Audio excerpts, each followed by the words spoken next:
opportunities, the one that never knock. Every job they offer you to keep you off the dock. Career opportunities, the one that never knock.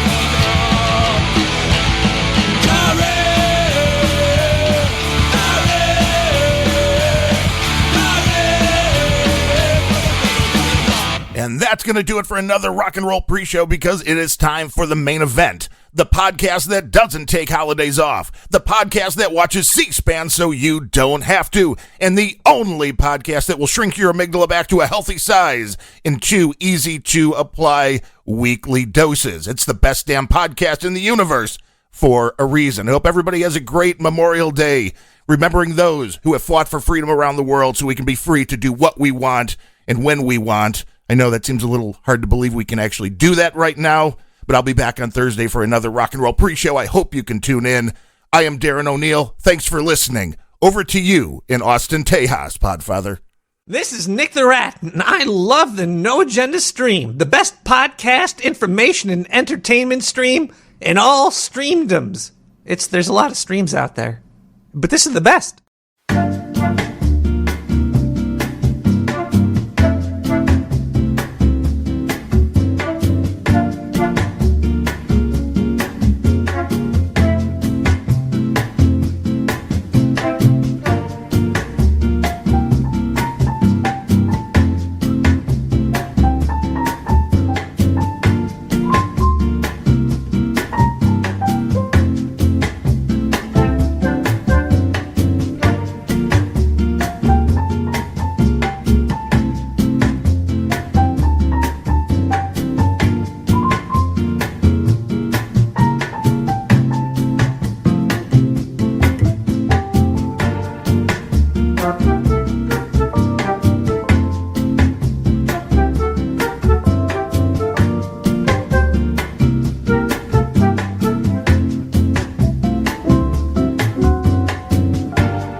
stream. Is this working now? Hello, hello, hello. Do we have a connection? Hello, hello, hello. Oh, okay. Apparently the elevator music was still playing. Oh, you want to start the show over? No. And I thought it was good. I just want to pick it up where we were. We were just launched into Biden, and yeah, I'm sorry. Sorry about that. Oops, hold on. I was wondering why I'm getting... Okay. Hold on, Zephyr's coming. Might as well document this. Well, don't say it yet.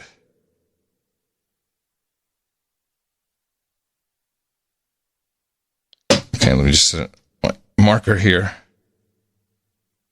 And let me see, we're going to pick it up. Bring! Bring! Something like that. Oh, hold on. Hold on. The printer. Oh, okay. Bring! Something like that. Okay, so you can pick it up from here, and we're going into Biden. Go. Yeah, we got a bunch. So we got some Biden clips. I have two of, besides the Breakfast Club disaster, which is what you're talking about. Yes. Did you see the whole He also gave us... Did you see the whole interview? I did not. I saw a good part of it. I did not see the whole thing. Oh, wait, Zephyr. Oh, 1, 2, 3, 4, 5, 6, 7. Still low ball economy. This is the official Zephyr economic indicator. We are not out of the woods yet. I repeat. It has to go to 8. We have a 7-car Zephyr economy at the moment. We need 8 to see green shoots.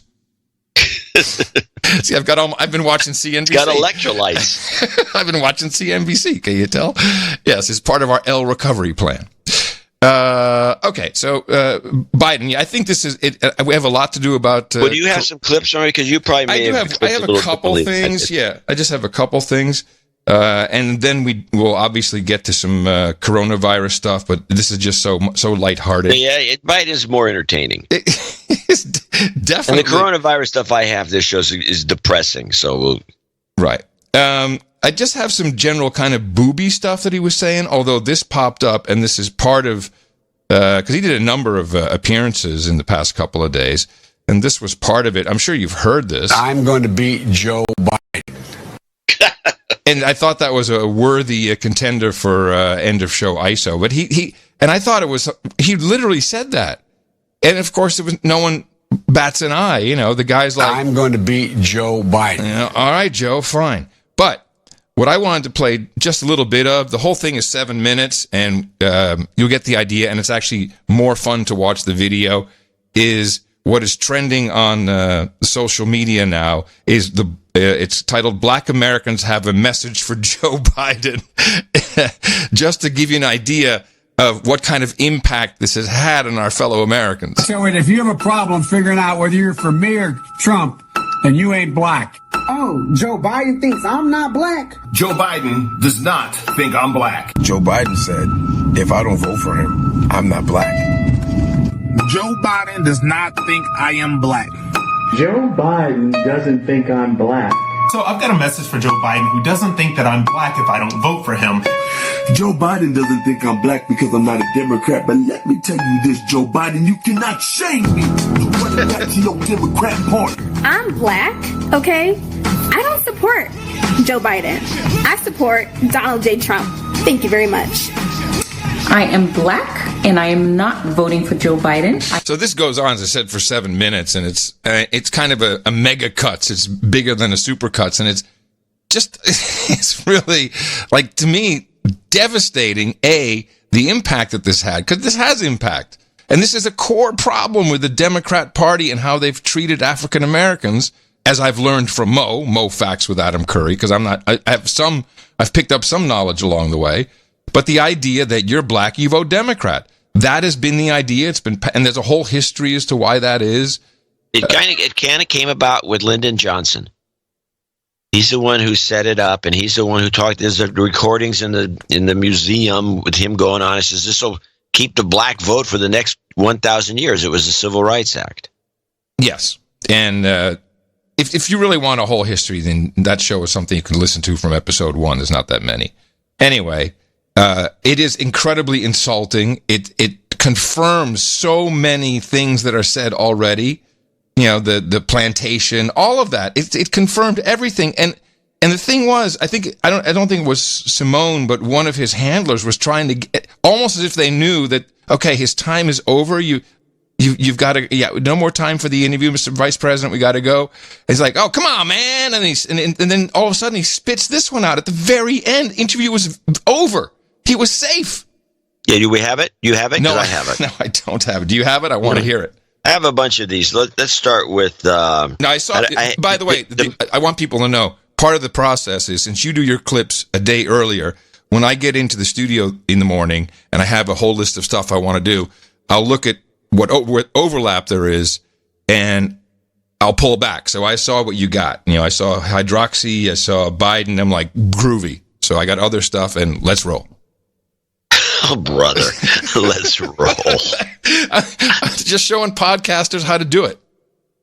Biden on the Be Fasty Club combative. He's combative on this show, and I thought that he was like getting into arguments constantly, and this is a good example. A lot of black voters, including myself, feel, and that's that Democrats take black voters for granted. I want a larger share of the black vote than anybody has, including Barack. They're the folks, as they say it my way, brung me to the dance. That's how I got elected. Because we had Hillary on a few years ago, and Miss Clinton said that the crime bill, we made a lot of mistakes with that, and she wanted to atone for that by becoming the next president. Like, she was wrong. What happened was it wasn't the crime bill.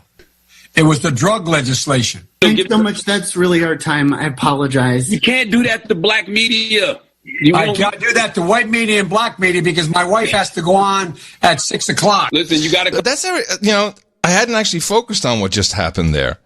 Charlemagne, who he's basically Kamala Harris surrogate, and very well connected in upper circles.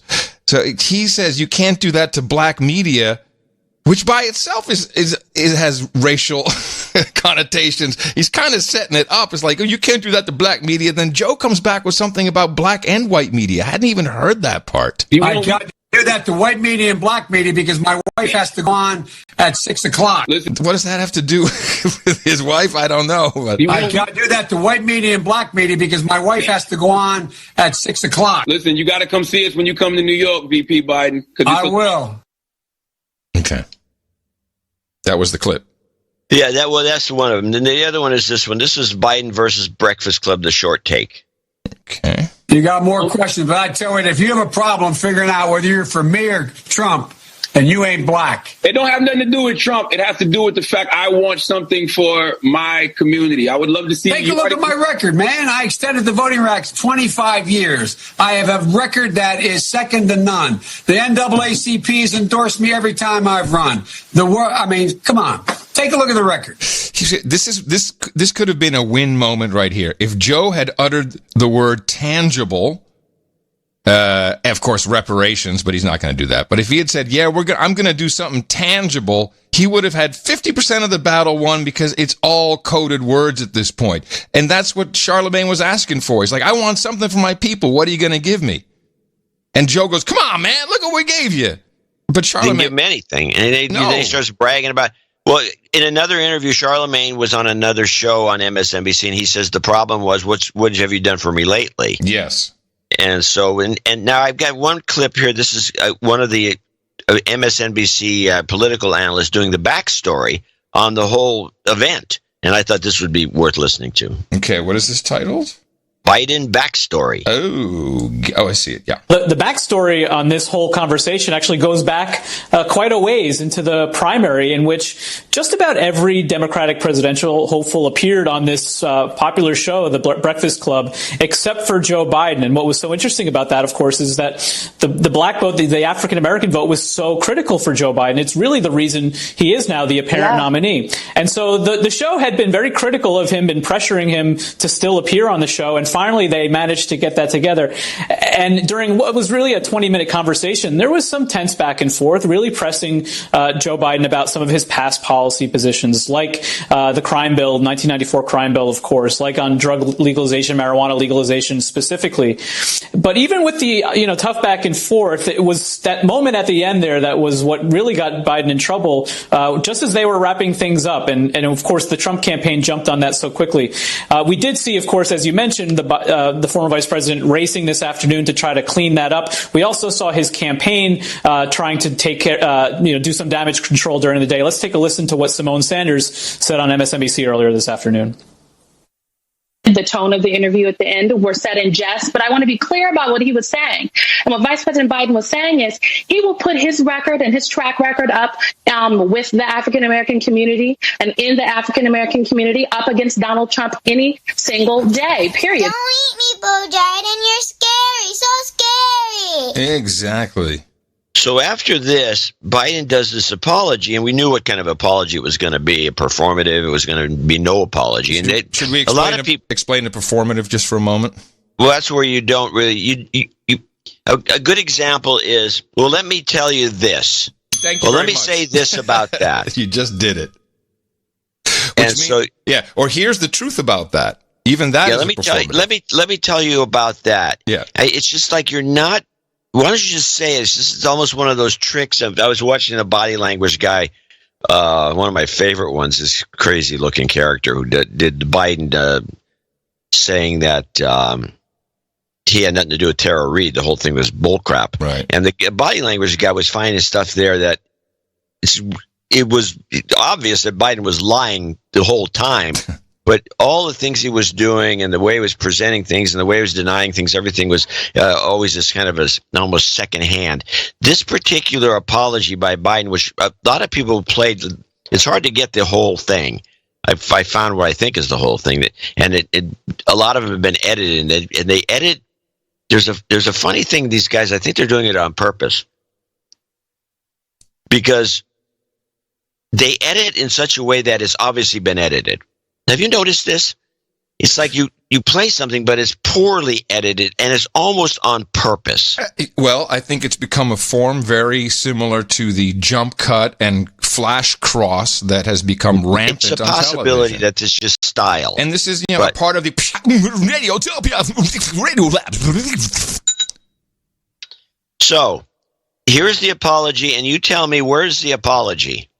The last thing I want to do, and I shouldn't have been such a wise guy. I shouldn't have been so cavalier in responding to what I thought was, anyway, it was, I don't take it for granted at all. And no one should have to vote for any party based on their race, their religion, their background. There are African Americans who think that Trump is worth voting for. I don't think so. I'm prepared to put my record against his. That was the bottom line, and it was really unfortunate. I shouldn't have been so cavalier. It sounds like he's apologizing for responding to the comment about black media. I think that's what the consultants that's possible, wrote. But this is up there with your clip of Cuomo. I don't know if it's as great as your clip with Cuomo not apologizing for all the dead people in the nursing homes, but it's not an apology. Idea. No, it's not. It's not groveling, and this really required some groveling. And Biden's when he says, "Well, I was just responding to," then he cuts himself off like he does half the time because he can't finish the sentence. But he cuts himself off, and so we don't know what he was responding to. But when now, you think he was just probably responding viscerally to the comment about black media. That's the way he's making it sound, but that's what the consultants told him to say, I guess. I don't know. Or it's piss poor did a shitty job. Well, worse than that, I have two more clips, and I relinquish the Biden stuff, unless you have anything. Well, but he also appeared on some other shows, and it was on CNBC. Told you I was watching. This is a short clip, but just listen to what he plans on doing about taxes when asked specifically. Mr. Vice President, I just wanted to clear up one more thing for sure. So you're on record. You would repeal the Trump tax cuts immediately and then raise taxes even further right away, even if the economy is still in the midst of this pandemic? Would you do that if elected? I would repeal the $2 trillion tax cut for the folks who are making over $1 million a year, because it's demonstrated very little or no growth. Corporations. I would say corporations. The corporate tax rate, I'd move back to what I had proposed at 28%. Okay. What we had proposed at 28%. What is he doing? Does he know what he's talking about? We repatriated billions, hundreds of billions of dollars. So now he's just nuts. That was the deal. Bring it back here, build some stuff. I think there's been some pressure. Right, that was the idea. We don't want the corporations going overseas. Right. But the Democrats want the corporations in China. I guess. I'm sure some Republicans want it too. But it makes no sense. Yeah, well, that was the deal with the corporations. Sold out to China. But that was the deal. Now we have companies building chip fabs in America. Apple's building all kinds of stuff, entire spaceships. I mean, I don't understand, Joe. Please don't do that if you get elected, Joe. I don't like that. He's not getting elected. Of course not. It's not like Clooney. Exactly. So Joe did a speech to the Asian America Pacific Islanders group of some sort. And it was one of these, and he was just rambling. He's low energy. It must have been at the end of the day. But again, here he goes. He's being ruined. I only have a few sub clips. He's being ruined. And this is actually what you're going to hear is not anything I did or anything anybody did. This was actually on the feed to the Pacific Islanders, an Asian American group of people that were Democrats, I guess. I don't know. They're supporting him. He's very low energy. He's tired. He's pooped. But to make it worse, his tech team doesn't help much. And this is Biden versus the phone. As we speak today, more than 90,000 Americans have now lost their lives to this pandemic. Scale I don't know whose phone that is, but the scale of the loss is staggering, and it's infuriating. But more than that, it's heartbreaking to think how much fear, how much loss, how much agony could have been avoided if the president hadn't wasted so much time and taken responsibility. I mean, if we were writing a sketch for Saturday Night Live, you could come up with this. And it would be funny. It'd have to happen one more time. At one point, he says, right as the phone's ringing, he says, whose phone is that? You can hear it. And so he's got that going on, and he's really, again, low energy. So the thing continues. He's dragging his ass through this thing. He's on for 10 minutes or more. And he's in that upstairs area. There's some guy lurking in the background who's in the shot. Yes, I saw that. Stuff. It was really weird. His head pops around and then it pops back. Yeah, I saw that too. It was funny. Yeah, and then his whole body comes out later, and then he's standing there and he's looking back and forth. Yeah. But meanwhile, I don't know why they're even doing this or who's miking this. It's like, I guess they mic the audience, which is no audience, so they mic the geese. So they have Joe talking here. This is the second clip. And as he's trying to make some points, a bunch of honking geese start making a racket as though they're laughing at him. I mean, it's almost some sort of cosmic thing. It's the damnedest thing I've ever heard. And Donald Trump has been cruelly and senselessly determined to roll back that progress. And we're going to stop him in his tracks. Together, we're going to take back the White House together and ensure that our government once again reflects the full diversity of the AAPI community and our country as a whole, including my cabinet. We're going to build on the progress we've made to deliver for this community on health care, on climate, on building an economy that leaves no one behind. Right now, we're in the midst of a tragedy on so many levels. And the pain we all know from family members and friends is so stark, so consuming. It can be hard to see anything beyond that pain. Okay, I used to have geese. And geese you can sum up. I also had swans. Swans are okay. Geese are dicks. And they have that honk is in a mid-range that just pierces through everything. And it's no wonder that's really accentuated in this again, someone's clearly stuck a microphone into an iPhone, and there's no mixing going on. It's a head shaker. This is the future. This is the future, potentially future president. No. But it's unbelievable. It brings me, why are the geese there? Why is the door open? Why don't they? What is the point of this? They got the door open. They got a guy lurking back there. There's geese honking. Why don't they roust the geese? There's plenty of room. Move them. Get them out of there. This brings me to a clip that I'd put in here just for fun in case we're going to... Well, it just fits so perfectly. I would like you to... Now, you remember Jill Abramson? I think I do. Yes. Obviously, I read the New York Times like all day long, mainly on my iPad app. Okay, so Jill Abrams, former editor of the New York Times. When I heard, someone sent me a recording of a raven, and I just want you to listen. And I'm going to mix her in. All day long.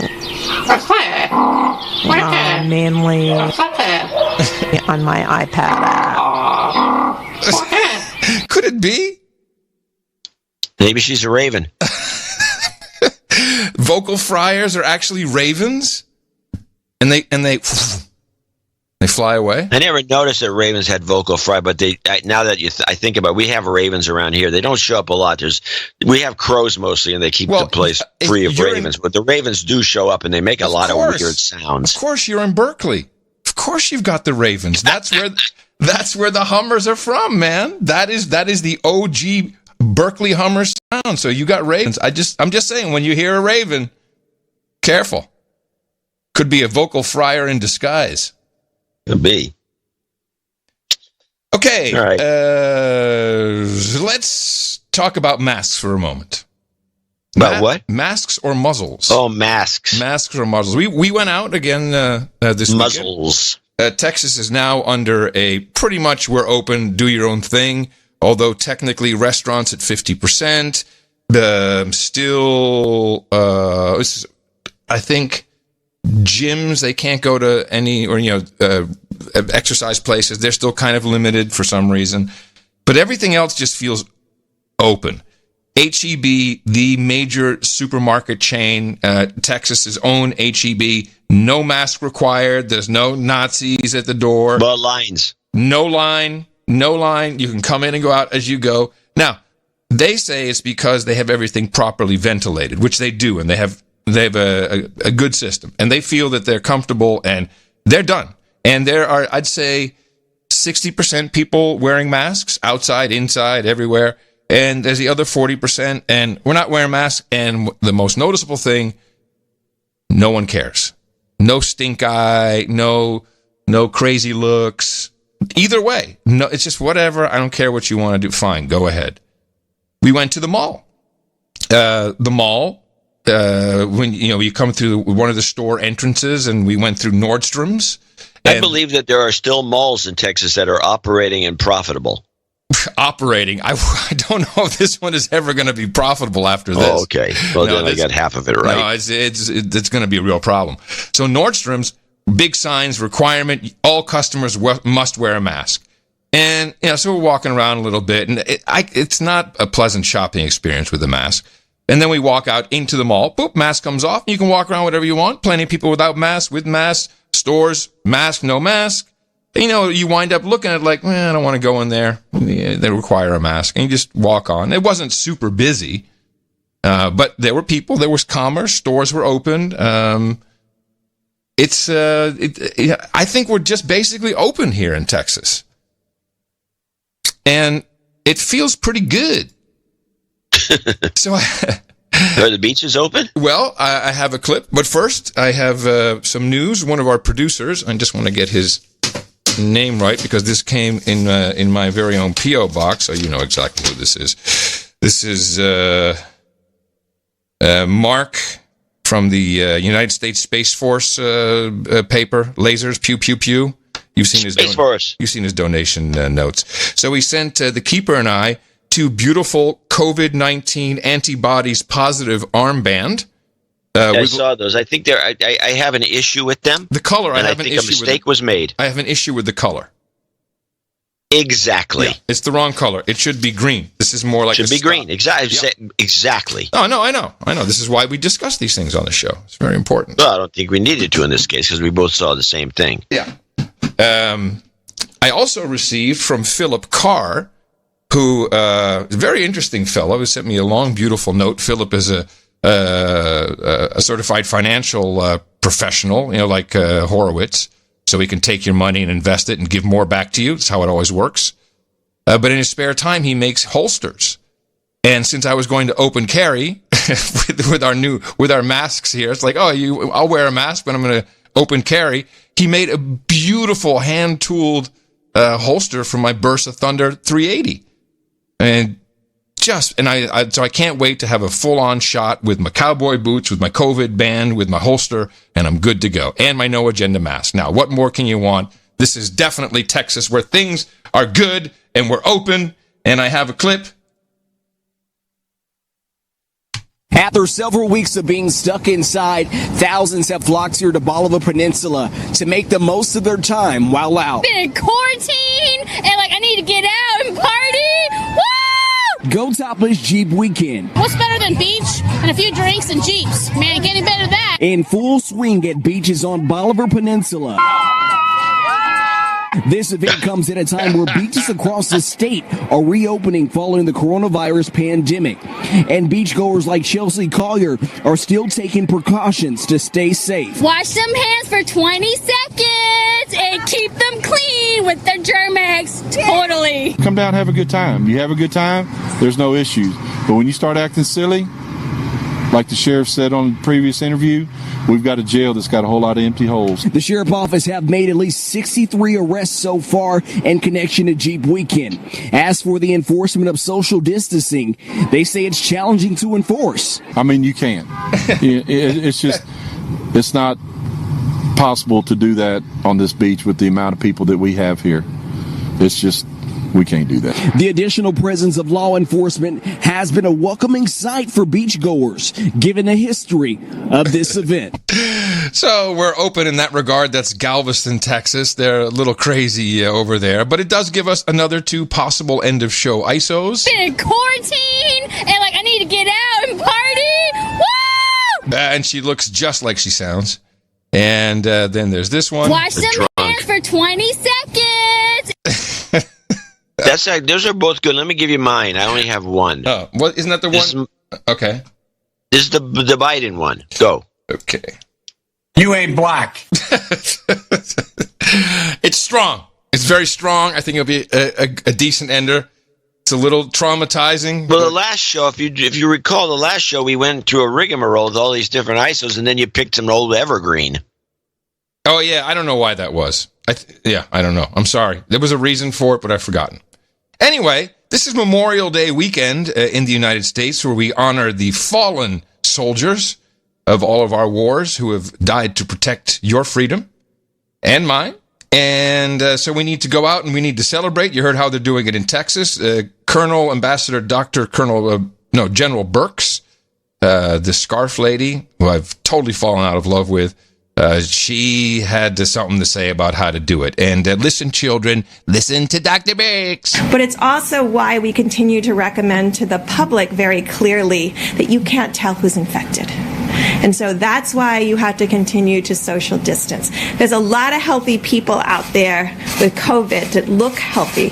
And so we're asked to be afraid continuously for you all to be outside, to enjoy your Memorial Day weekend, to play golf, to hike, as Dr. Fauci said, to play tennis with mark balls, and to be out with your families that you have. You see, I think that was a psychological trick that she did.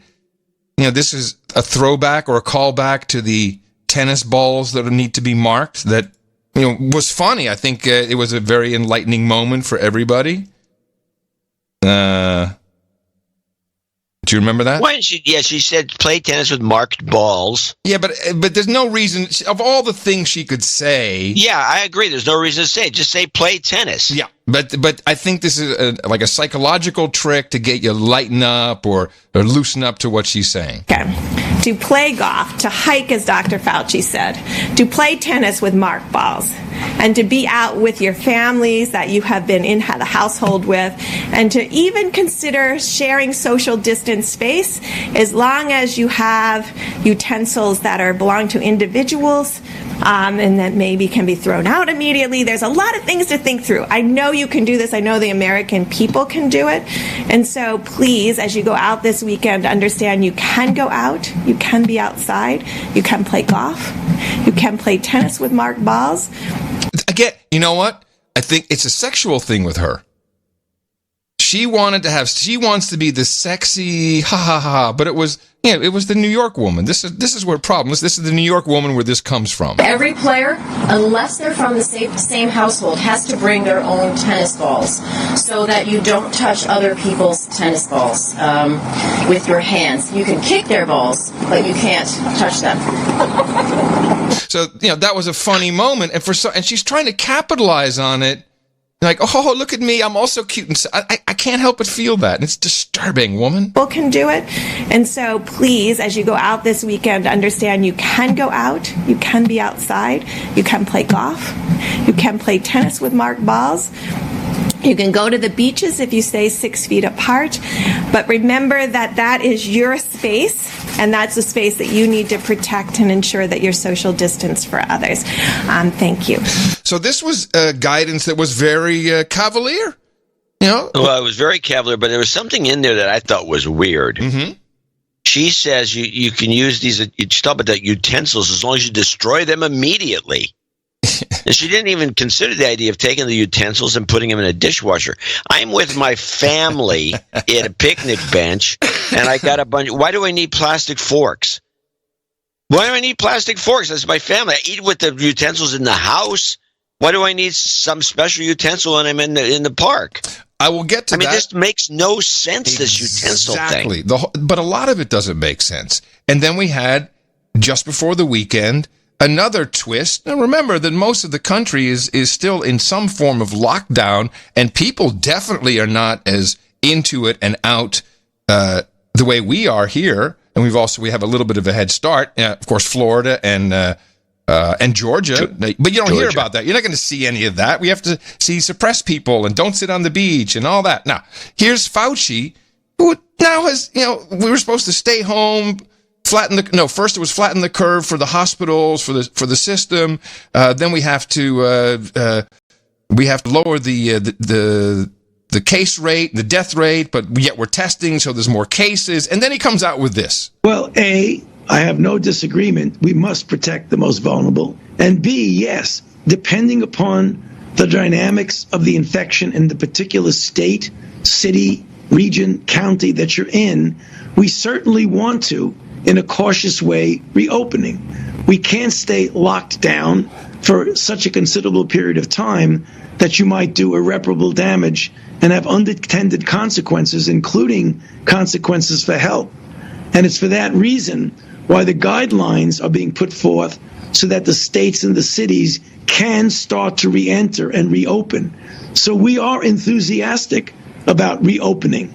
And I think we can do it in a pace that would be reasonable and that would get us back as a society from a morale standpoint, as well as the economy. I don't want people to think that any of us feel that staying locked down for a prolonged period of time is the way to go. We had to do that when we had the... That was exactly the way to go. That was exactly what we were supposed to do until the end of summer, July.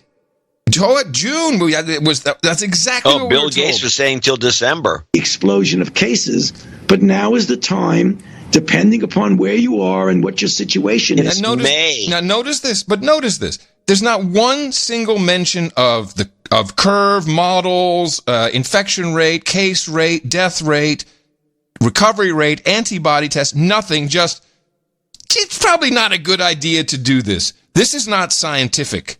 This is not a man of medicine speaking. This is a dipshit who doesn't know what he's talking about. It's so bad that Governor Cuomo is using this to his advantage to, of course, deflect from his culpability in sadly having 7,000 elderly New Yorkers being infected and subsequently dying.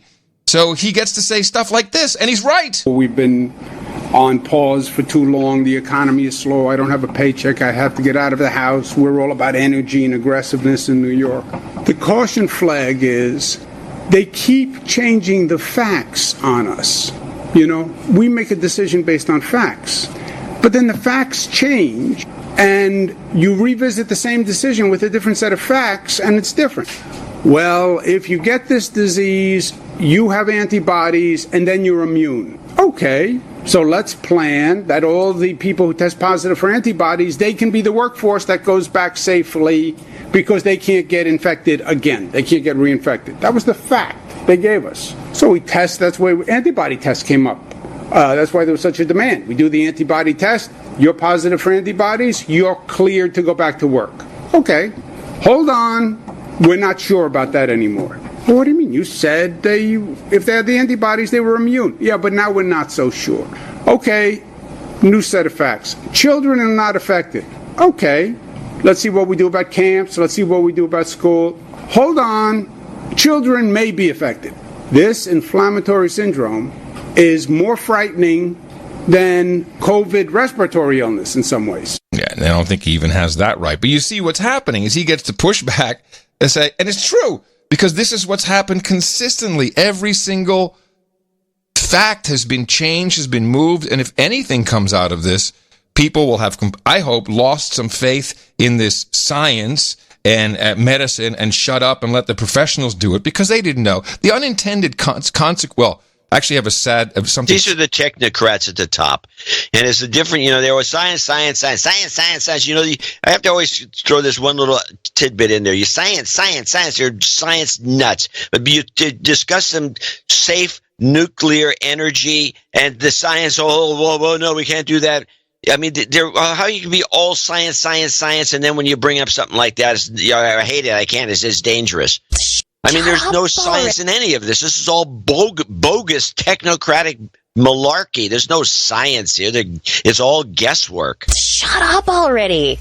It's science. And you said, I want you to know, you did say malarkey. Here's a throw out the word malarkey. I've used it before. Here's a sad tale.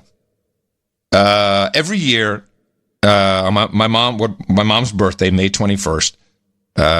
Dear Aunt Meg, who of course is married and still happily married and together with Uncle Don. They're now in their 90s. They've been holed up in their house for 3 months because they actually are the people who need to be protected. She always sends an email, and she always talks about the yellow rose, which was my mom's favorite. She sent it to myself and my sister. It's always it's beautiful, and it's so nice that she remembers. And she and my mom were close. And so this year she sends a note, and at the end, she says, "We are so ready to bust out of here, but we're doing well. Thank God we have Governor Cuomo. He's our guiding light, and we can't wait to dump Trump." And I thought, it is exactly these daily chats that he's doing that are very effective. Because what else are people going to do who are locked up? They're sitting there going, okay. And he has, bells and whistles, and then even his brother calling in. I'm sure it's some version of entertainment. And he took it to an extreme with the mask competition because, we know that we're not going to stop people from leaving their homes and going back and getting business started. The genie's out of the bottle, but we need to have that final bit of control, and it is the mask culture, the muzzle or mask, whatever you want to call it. And he did a whole campaign, a user-generated PSA contest. May 5th, we announced a Wear a Mask in Public campaign, and we asked people to submit videos and we would pick the winner by vote of the people, and the winner would become a public service announcement. We had over 600 submissions. Isn't that amazing? The competition is still open, and we're going to show you now 5 of the runner-ups. You United we stand and divided we fall. We mask up not just to obey the law, but to obey the laws of nature. We hope for immunity in our community. We pray for normality in this calamity. We want hope. I mask up not because I fear getting sick, but because I fear getting you sick. I mask up because days, weeks, or months of hot breath and acne bumps is better than knowing my wife will soon have to raise a fatherless son. Mask up. Now, that's the public making that. That's the public. Mask up. And I've noticed something, and this was very apparent at the mall where there's a lot of medium to sub-high fashion.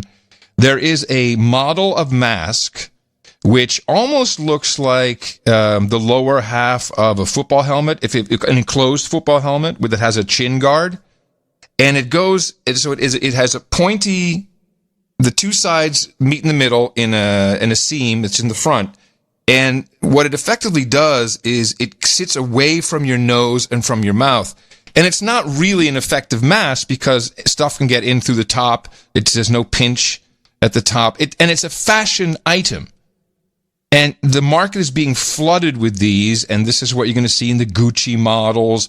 And obviously we saw this coming, but it's really going to be something that will be with us for a long time. People are going to have masks. It will be a fashion accessory. I don't know if you saw Alyssa Milano. This was pretty funny. It was Friday or Saturday. She posted a picture of herself and her family. Like, everybody, you got to mask up. Mask. Look at all our different masks. John, she's wearing a knitted mask.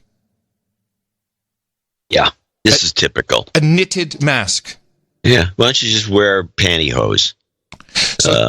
Now this goes along with, and luckily we have some documentation to back this up, with the control that governments are trying to enforce upon people in this situation. What is leaked out in the UK is a document from SAGE, the SAGE, that was their advisory board. Neil Ferguson was on this. These are the guys that advised. First to maybe go for herd immunity, then, oh no, we changed the model, we got all locked down. So this is an advisory group to the government, and one of the documents, which will be in the show notes, nashownotes.com, is from March 22nd, options for increasing adherence to social distancing measures. And they have a matrix, it's only an 8-page document, but they have a matrix at the bottom, and I'll just go through that quickly first. So they have all these different things and different steps you need to do. So I'll start at 1. Provide clear, precise, credible guidance about specific behaviors. This is to get people to lock down. 2, use media to increase sense of personal threat. Note the words. Use media to increase sense of personal threat. Use media to increase sense of responsibility to others. Use media to promote positive messaging around actions. Tailor messaging. Use and promote social approval for desired behaviors. I'll read that one again. Use and promote social approval for desired behaviors. Doesn't mean they're right. Consider enacting legislation to compel required behaviors. Consider use of social disapproval for failure to comply. Stink guy. Develop and mobilize adequately resources, community, and infrastructure, and provide financial and material resources to mitigate effects. Now, let's go to some of the specifics, because it's just going to pick out a line or two that are highlighted in this document. This is all the guidance. Guidance now needs to be reformulated to be behaviorally specific. Who needs to do what precisely and why? And here we go. The perceived level of personal threat needs to be increased among those who are complacent, using hard-hitting emotional messaging. To be effective, this must also empower people by making clear the actions they can take to reduce the threat. This is... Who is the author of this thing? Bernays? It's right. It's out of the handbook, man. It's 101. Let me see if there's a thing at the bottom. What do they say? There's a lot of different credit references. This is a sinister document you're reading. Yeah. And it's disgusting that it's in the public domain. You think they could keep it a secret, but these guys are so full of themselves, they don't see any reason to. Let's put it out there. Let's manipulate the public and tell them how we're going to do it. It's like the old Green Bay Packers. Just run it. Just tell them what you're going to do and do it. Messaging needs to emphasize and explain the duty to protect others. Messaging about actions need to be framed positively in terms of protecting oneself and the community and increase confidence that they will be effective. Incentivism. Communication strategies should provide social approval for desired behaviors and promote social approval within the community.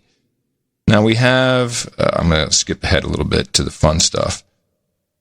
Enablement. Wait, I had the compliance. Coercion. Coercion comes with legislation. I guess that's the last part.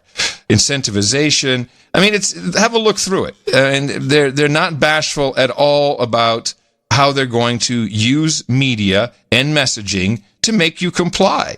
And part of that, but comply to what? To stay home and do as the government tells you and listen to the drone. What's the point of it? Well, what they thought the point was to save everybody's life. Remember I told you I think the point's an exercise in one world government. Well, that's what it's starting to look like, yes. Do you remember I told you about Maurice the dog, Maurice de Hond? He's a very famous statistician in the Netherlands who's been completely marginalized. Yes, you have actually given us a little lecture about this guy. And he has been marginalized. He's been kicked to the curb. So I sent him a note. I said, Maurice, I got to talk to you, especially about the marginalization. He's like, within 2 seconds, I'm on. We'll do it Tuesday. I also have sensational new material. So that could be thousands of sealed indictments. I don't know, but I'm very excited to talk to the dog. He works with my dad. The guy's been around. You know, he's quite famous and he's worked for big corporations and doing stuff, but always does the political analysis. So it's pretty funny. Interestingly, public health officials in Ohio, just talking about, masks and coercion, they came out and they said, hey, could anyone who's black avoid gang symbolism on your face mask? I guess they had to apologize for that. And then I thought, wow, our no agenda masks are kind of gangish looking in a way. Oh, yeah. Be careful. But then the unintended consequences, and this is what I think I believe that worldwide people are going to say, hold on a second, no one told us, like the AA. Well, churches are closed. There's no AA. Now in San Francisco, in California, suicides are outnumbering coronavirus deaths. Sex workers are in big trouble, which you can imagine. Hertz, car leasing company, rental company, declaring bankruptcy. I don't know if it's just protection or bankruptcy. It's protection, bankruptcy. Protection, right. And the big one is liability tort insurance. And this is going through Congress right now. Every sneeze, every cough, everything has a lawyer attached to it now. And there's hundreds of lawsuits for mistakes governments have made, corporations have made, and you cannot get business insurance. And so the insurance company is trying to get a bill passed through Congress that gives them 6 to 8 months of, or it gives business owners 6 to 8 months of complete immunity from liability tort cases. And this is a real problem in America because our system runs on drugs and lawsuits, as far as I'm concerned, and banks. So we'll see. Which is drugs, which is also insurance companies, which is also healthcare. There you go. And the worst part for some, I would say, is unintended consequence number one. 1,797,910 firearms were sold in April alone in the United States. So I think that kind of says we are interested in our own interests, and we're going to probably step up a little bit if we feel it's necessary, and I think people are hearing it. This is a lot of studies. After this is said and done, and it turns out this thing was created in a lab, and the whole thing was like suppressed, and the information was bad, and it's going to be studied to death. This is going to be one of the biggest moments in history studied to death by contemporaries, mostly sociologists, in the next 50 years. It's going to be studied to death. And all the one world government people are going to be beside themselves because none of this went quite as planned. I'd like to talk briefly about vaccines. not too long because, there's all kinds of stuff going on, all kinds of trials, all kinds of things happening. But the number one thing that we need to stop in its tracks right now is this idea that Bill Gates is at the CIA presenting some, I have the clip. Some vaccine. Yes. Which clip is it? This is a clip. I've met Bill Gates once briefly. You knew him. I mean, you I know hung out Bill. with him. You guys bang hookers. I mean, all kinds of stuff. You got great stories. Didn't get that far, but we did hang out. I didn't hang out, but I was at a World Series game with him. I've known him since about 1982, and I've talked to him about different things. He's not the friendliest guy in the world, but I know him. I know, and if I saw him, he'd say, "What's Dvorak doing here?" I mean, that's the kind of thing. Literally the oddest people. Look at it. John McAfee is like, of course I know Dvorak. I mean, you have friends in low places. I do. Yeah. So very impressive. Present company accepted. Very impressive. Bill Gates and the CIA clip is the clip, and this is supposedly in 2005 presentation that Bill did to the CIA about a vaccine that would kill a gene in people there's a thing called the God gene. Yes. I don't know I think we may have talked about it some time ago. Long time ago, yeah. And the God gene is apparently people who have this gene tend to be very religious and sometimes fanatical. So let me complete. So over here we have individuals who are not particularly fundamentalist, not particularly religious, and you can see there's a much reduced expression of this particular gene, the VMAT2 gene. Another evidence that supports our hypothesis for the development of this approach. What you see here is by spreading this virus, we're going to eliminate individuals from donning on a bomb vest and going into a market and blowing up the market. So our hypothesis is that these are fanatical people, that they have overexpression of the VMAT2 gene, and that by vaccinating them against this, we'll eliminate this behavior. So we have some very, very remarkable data in this next slide. Here we have two brain scans. These are fMRIs. These are two different individuals with different levels of expression of VMAT2. On top is an individual who's a religious fanatic, an individual, and we've repeated this numerous times, that has high levels of VMAT2. Now, this individual down here who had low levels of the VMAT2 gene, this individual would self-describe as not particularly religious. In each case, these individuals were read a religious text. This individual lit up the right middle frontal gyrus, shown here, and that's a part of the brain that's associated with theory of mind. It's a part of the brain that has to do with intents and beliefs and desires. In marked contrast, here's an individual who would not particularly self-describe as religious. And the thing is, this clip was doing the rounds several years ago. It was not associated with Bill Gates at the time. It was just, CIA is planning on doing this, and now someone it's an interesting observation, virality of bull crap. Oh yeah. Now the thing, of course, immediately came to me was, this isn't Bill Gates. I know Bill enough. I knew him in the early years, and then I've kind of known him through the heyday of Windows 95, that period, and that's when I would be talking to him. He was a little more open than it. I think he had a couple threats to his life. He started getting security. I started seeing him less and less. I saw him last time I saw him he was sitting in first class in some airplane, and I called him out on it because he's always talking about. He used to be the Mr. Coach. Yeah, but he said to me that, they won't let him sit in coach. He buys coach tickets. Security risk. And so they put him in first class. But then I kind of lost touch with him probably over I would say the last 10 years, but I've seen him on TV, and I've seen him in these presentations. And what I can say for a fact is that his voice hasn't changed. Right. It's the same voice he had in 1982. And he pauses a certain way. He says a certain way. It's a little drawn out. And he never up talks. This guy's up talking. At the end, he goes, theory of mind, he up-talks that, he up-talks a bunch of stuff.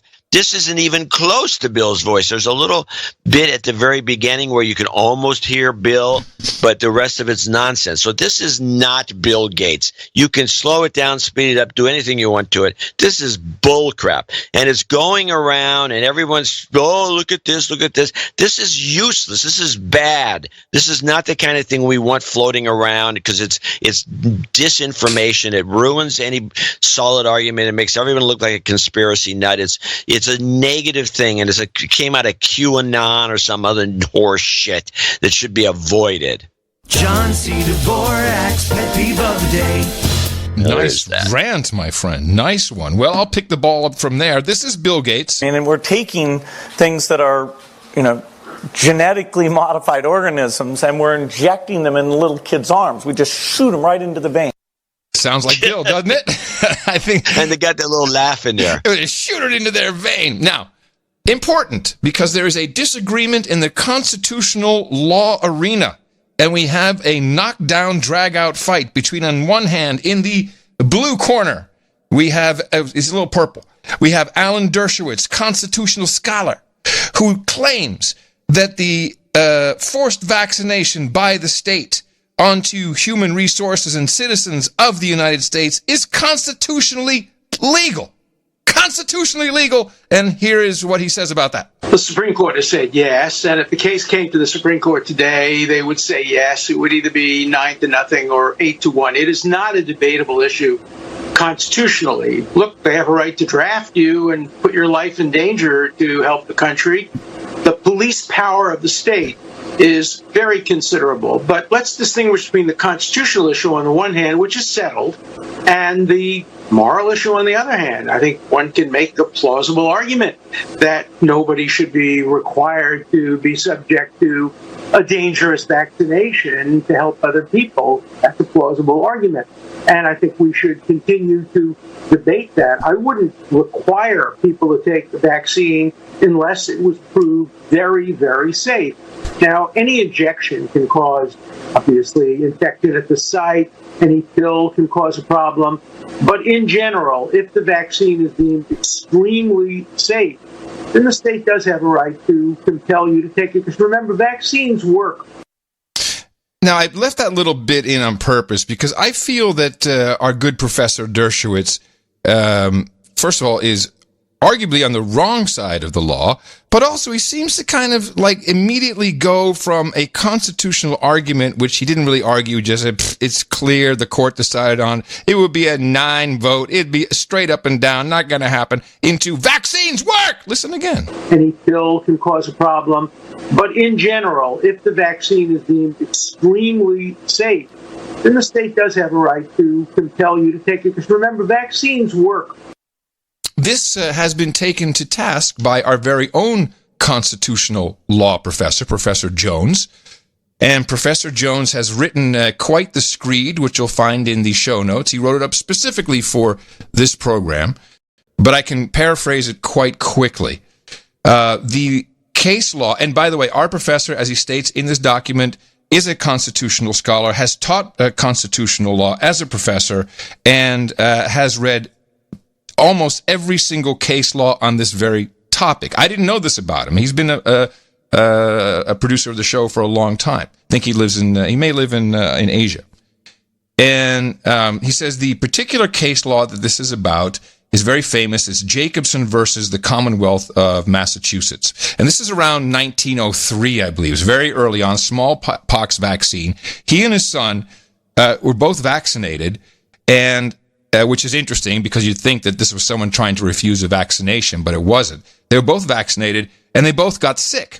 And so when it was time to revaccinate, they even had it back then, he said, no, we don't want to do that because we got sick from it.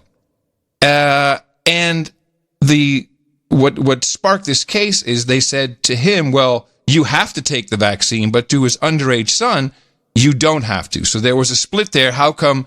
What is the difference in age that he doesn't have to have this forced vaccine and the other guy does? And so what it all boiled down to is the actual conclusion, the actual, what's the term I'm looking for? The outcome of the case was not that the state has the right to force vaccinate the citizens. It was about the penalty if you refused. And so I read from the actual case. This is from 1903. Quote, if a person should deem it important that vaccination should not be performed in his case, and the authorities should think otherwise, it is not in their power to vaccinate him by force. And the worst that could happen to him under the statute would be the payment of the penalty of $5. That is actually what came out of the case. But Dershowitz is making it sound like, it was this whole problem with that case. It was upheld by the Supreme Court. Yeah, but this is the Supreme Court of the Commonwealth of Massachusetts who made this decision. So he didn't have to be vaccinated, had to pay $5, and all the Supreme Court did was say, yeah, we uphold it. And throughout 100 years now, more than 100 years, Alan Dershowitz, the constitutional law professor that I trust, Harvard, is, I think, on the wrong side of this. And I encourage everybody to go read what our professor said. It's a beautiful document, and he has everything you'd expect from a full-on analysis. Leads me into... Sorry. I was going to say, it should be up on Cosmic Weenie. Oh, I'll send it to you. We definitely need it there. That's a hot spot for good docs. Oh, yeah. It's a buzz. All the kids are talking about it. Hey, man, you doing a paper? Go to Cosmic Weenie. Some good shit there. Just use curl and download everything. So obviously this is all a scam. There's so much nastiness. What's Dershowitz up to? I don't know, but I think he's in bed with him, and he is not to be 100% trusted at this, because this is not a cavalier issue. He's really dismissed this from the get-go. This is the second time I've heard him like, it's been decided, shut up already. You can do whatever you want as long as it's a safe vaccine. That's not what the law says. Very disappointing. If you want to know how these things work with forced vaccinations, let's take one particular case. In 1 minute and 30 seconds, of course, it's Robert Kennedy Jr., and it's never good audio with him. It's good audio, but his throat is tough. But it's worth listening to. He's going to explain how forced vaccinations work and why, in this case, the hepatitis B vaccination, which every child in the United States receives at birth, how that came to be a mandatory vaccine for children in the United States, and I'm sure it's similar in other countries. The hepatitis vaccine was a vaccine that was designed for hepatitis B. Really only affected three groups, which were promiscuous male homosexuals, intravenous drug users who shared needles, and prostitutes who engage in unprotected sex. The vaccine was designed for those groups because they were getting hurt by hepatitis B. When Merck created the vaccine, it turned out it couldn't sell any because those particular groups had no interest in buying the vaccine. And so Merck went back to CDC and said, listen, we made this factory and we're not making any money on this vaccine. You need to do something to help us. So CDC said, no problem. We will just mandate it for babies. But a normal child whose mother is not infected has zero risk and will not have a risk at least until their mid-teens or late teens. And yet we give that to every baby the day they're born. The vaccine only lasts for 2 years. So that baby has to be then injected again when they're 2 years old. Well, between the day they're born and the day they're 2 years old, there is zero chance that they are going to engage in homosexual sex or be involved with a prostitute or shoot drugs and share needles. And so all this is, the only reason for that vaccine is a financial benefit that Merck and now Glaxo get from having it mandated to children. It's disgusting. And they tried to pull the same thing with Gardasil. It was the same idea. You need this, young child, baby boy, for genital warts. baby boy, you need this. It's disgusting. And they, how many schools have not mandated? And the parents buy into it, and if you're against it, you're an anti-vaxxer. Well, that leads me to the last series then. I can roll these out. We have a new doctor who's making some noise. This guy's very well spoken. He is from California. This was on another local station out in, not sure where in Orange County. His name is Dr. Jeff Bark. And... Oh, yeah. Yeah, this thing's going around. I'll tell you before you play it. I had this clip. What bothers me, I like his message. I think he's right on the money. He gave a long spiel, and it was done. It's like a kind of a video podcast. What bothers me, he's got two little emblems on his jacket. Yeah. On his collar. One of them is the American flag, and that's on the looking at him is on the right, and on the left is a "Don't Tread on Me" flag. I have one of those on my new holster. Do you? Yes, it's beautiful. Oh, wow. Wait until you see it. It's fantastic. So that immediately, I mean, I don't like this sort of, that's a type of virtue signaling on the right I don't like. Yes. Well, in fact, I was going to play it with that in mind and pre-announcing. I have 3 short, like minute 15 clips from him. What he's saying is correct, but he actually says, well, it's too bad this is being politicized, but he's obviously politicizing it himself. And that's an overall issue, but I just pulled a couple things I thought were interesting as he identifies first and complains about the incredible pushback that medical doctors and professionals have received from the mainstream over alternatives to lockdown or even discussing it in general. And we have examples where that actually didn't happen when you look at Sweden, when you look at South Korea, when you look at Thailand and other countries where they didn't have the draconian lockdowns like we have here. So it's possible that there would be more people killed as a result of this virus. But it's also possible that we would have reached herd immunity quicker and we'd see this virus now quieting down like we've seen with other respiratory viruses in the past. And there are some prominent epidemiologists and virologists that have put this message forward, but what happens? They're banned on YouTube. Facebook blocks them. The mainstream narrative, the mainstream media never gives them any airtime except to criticize them. Here's Dr. So-and-so who says the following. Then they have their own expert that says, no way, they're fraud. And by the way, did you know that they got a speeding ticket a few months ago or something of that sort? So there's this narrative that's going forward, and I'm not sure why. I don't want to believe malintent from a motive standpoint, but it's hard not to believe. Say what? I believe malintent.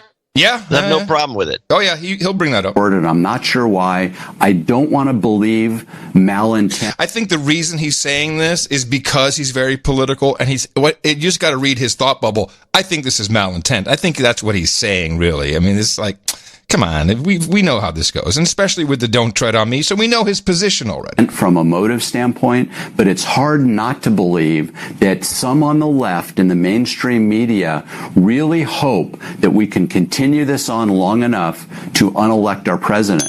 And I'm sorry to say that, but I think there's some truth to that. I don't want to believe that politicians and decision makers have that perspective, but I think some of them lean in that direction where they're not entirely disappointed this mainstream scare is going on to the extent that it hurts President Trump. I think he's absolutely correct. But let's get down to the basics and not the political part. The coding of COVID-19 deaths. This is a big issue.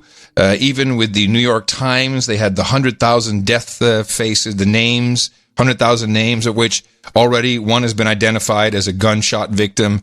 Actually, just recently, there's an article I just ran in the Pacific Northwest. I think I may have posted it on Twitter, where it looks like 2 or 3 gunshot victims have been credited as COVID deaths. Well, and this is possible. This is what I hope comes out of this, is that the public at large stops believing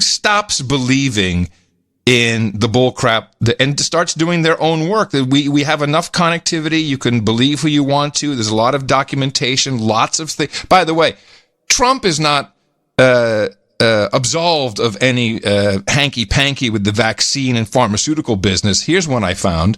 You remember when he fired Bright, the pharma shill who'd been in and out? Rick Bright is his name?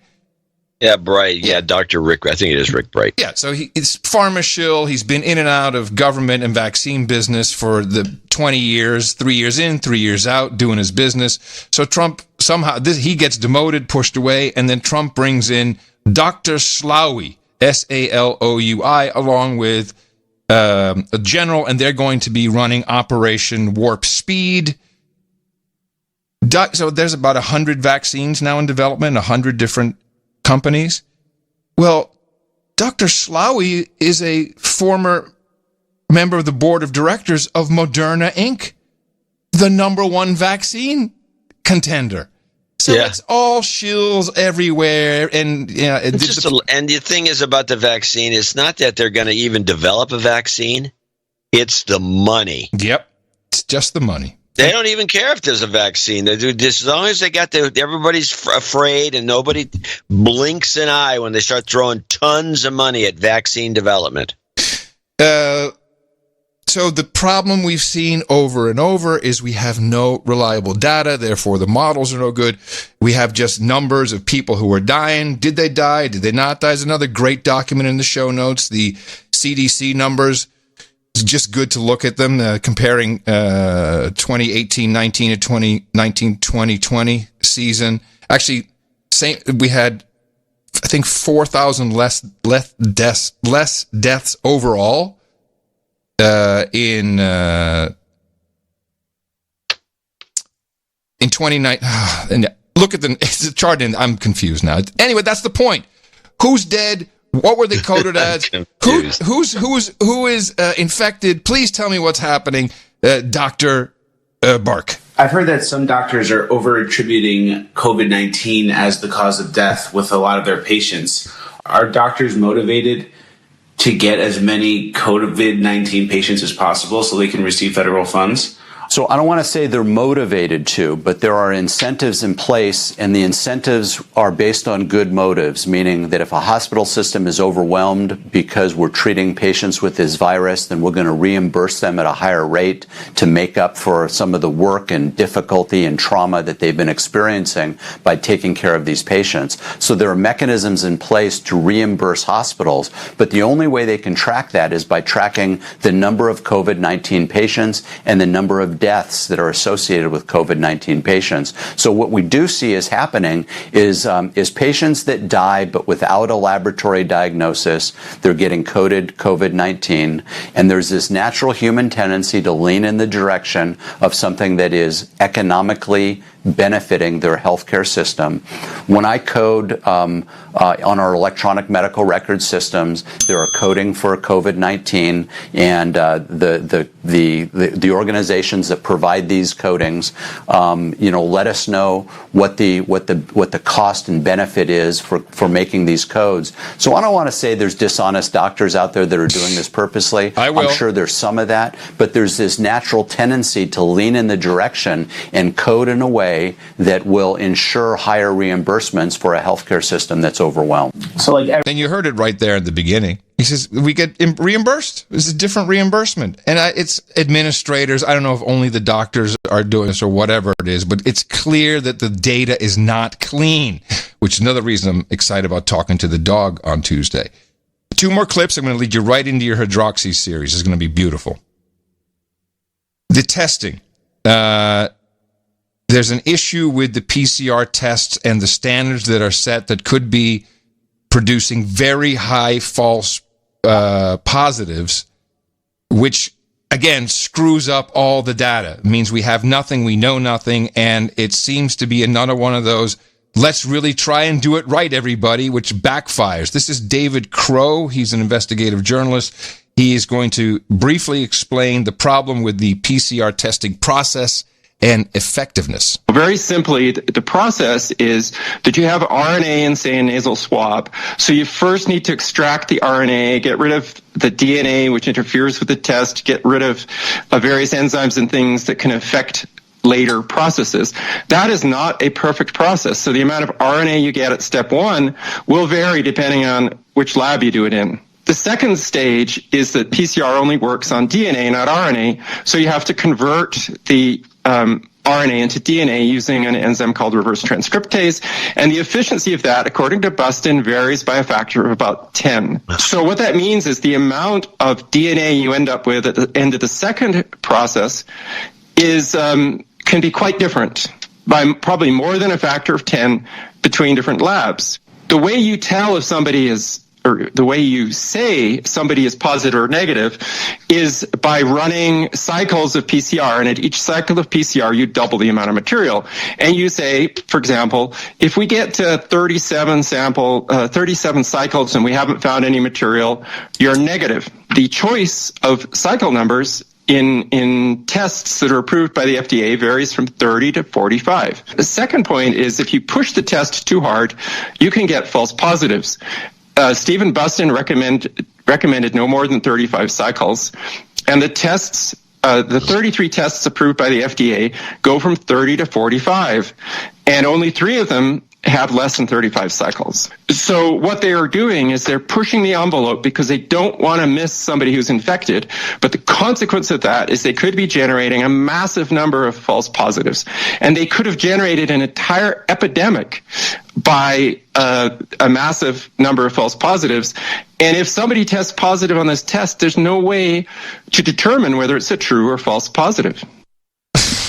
The whole thing is a mess, John. It's a mess. And for, we've been taught, trust the science. The science is in. Shut evidence-based. It's evidence-based, fact-based. Bull crap.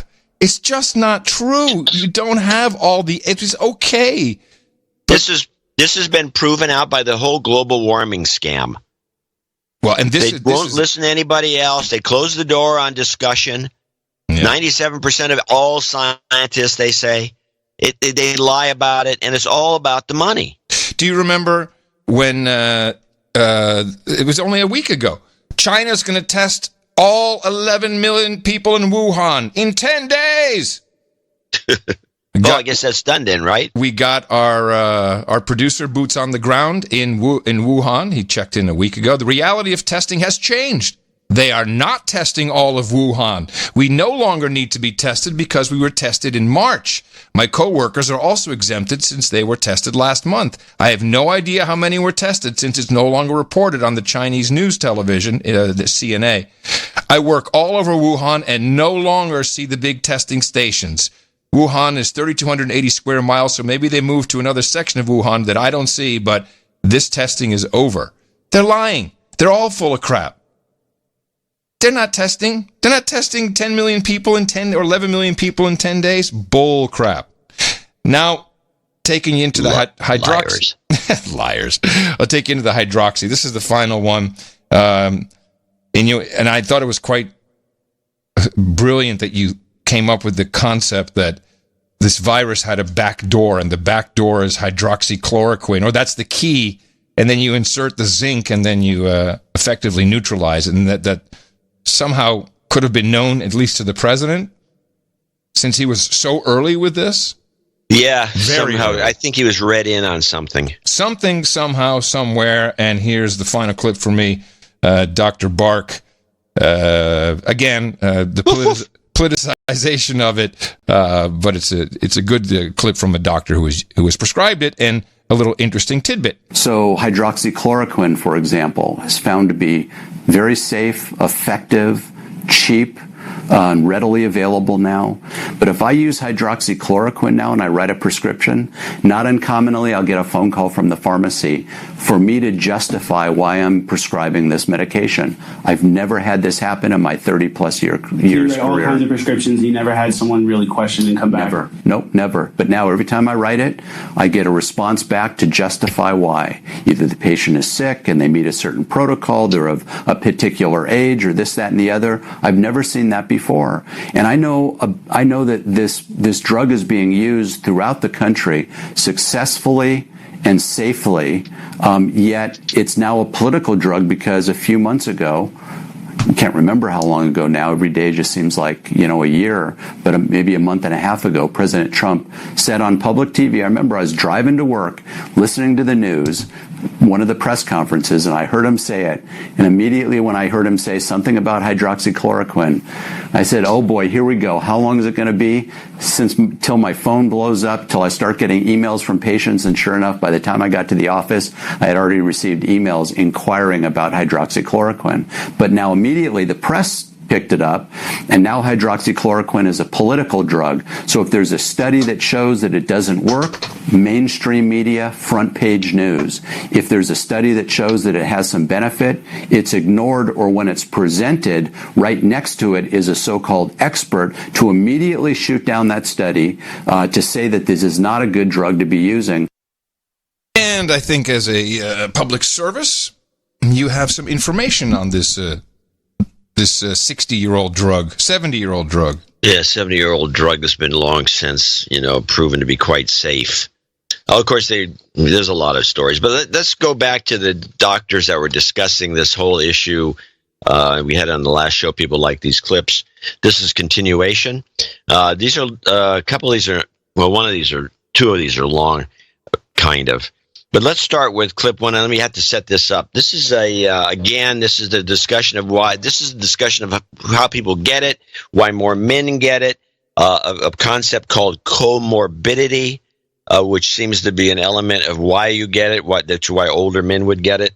And then it continues with, and then we'll continue where they get into the oxychloroquine D3 and vitamin C discussion, which is especially the vitamin C discussion, which has a fascinating punchline. Let's start it off. I'd be interested to see who expressed the disease state and what they were taking to support their prostate, because I think there's a correlation there, but we would have to really research that. So would that change if somebody was using like a finasteride or something? Right.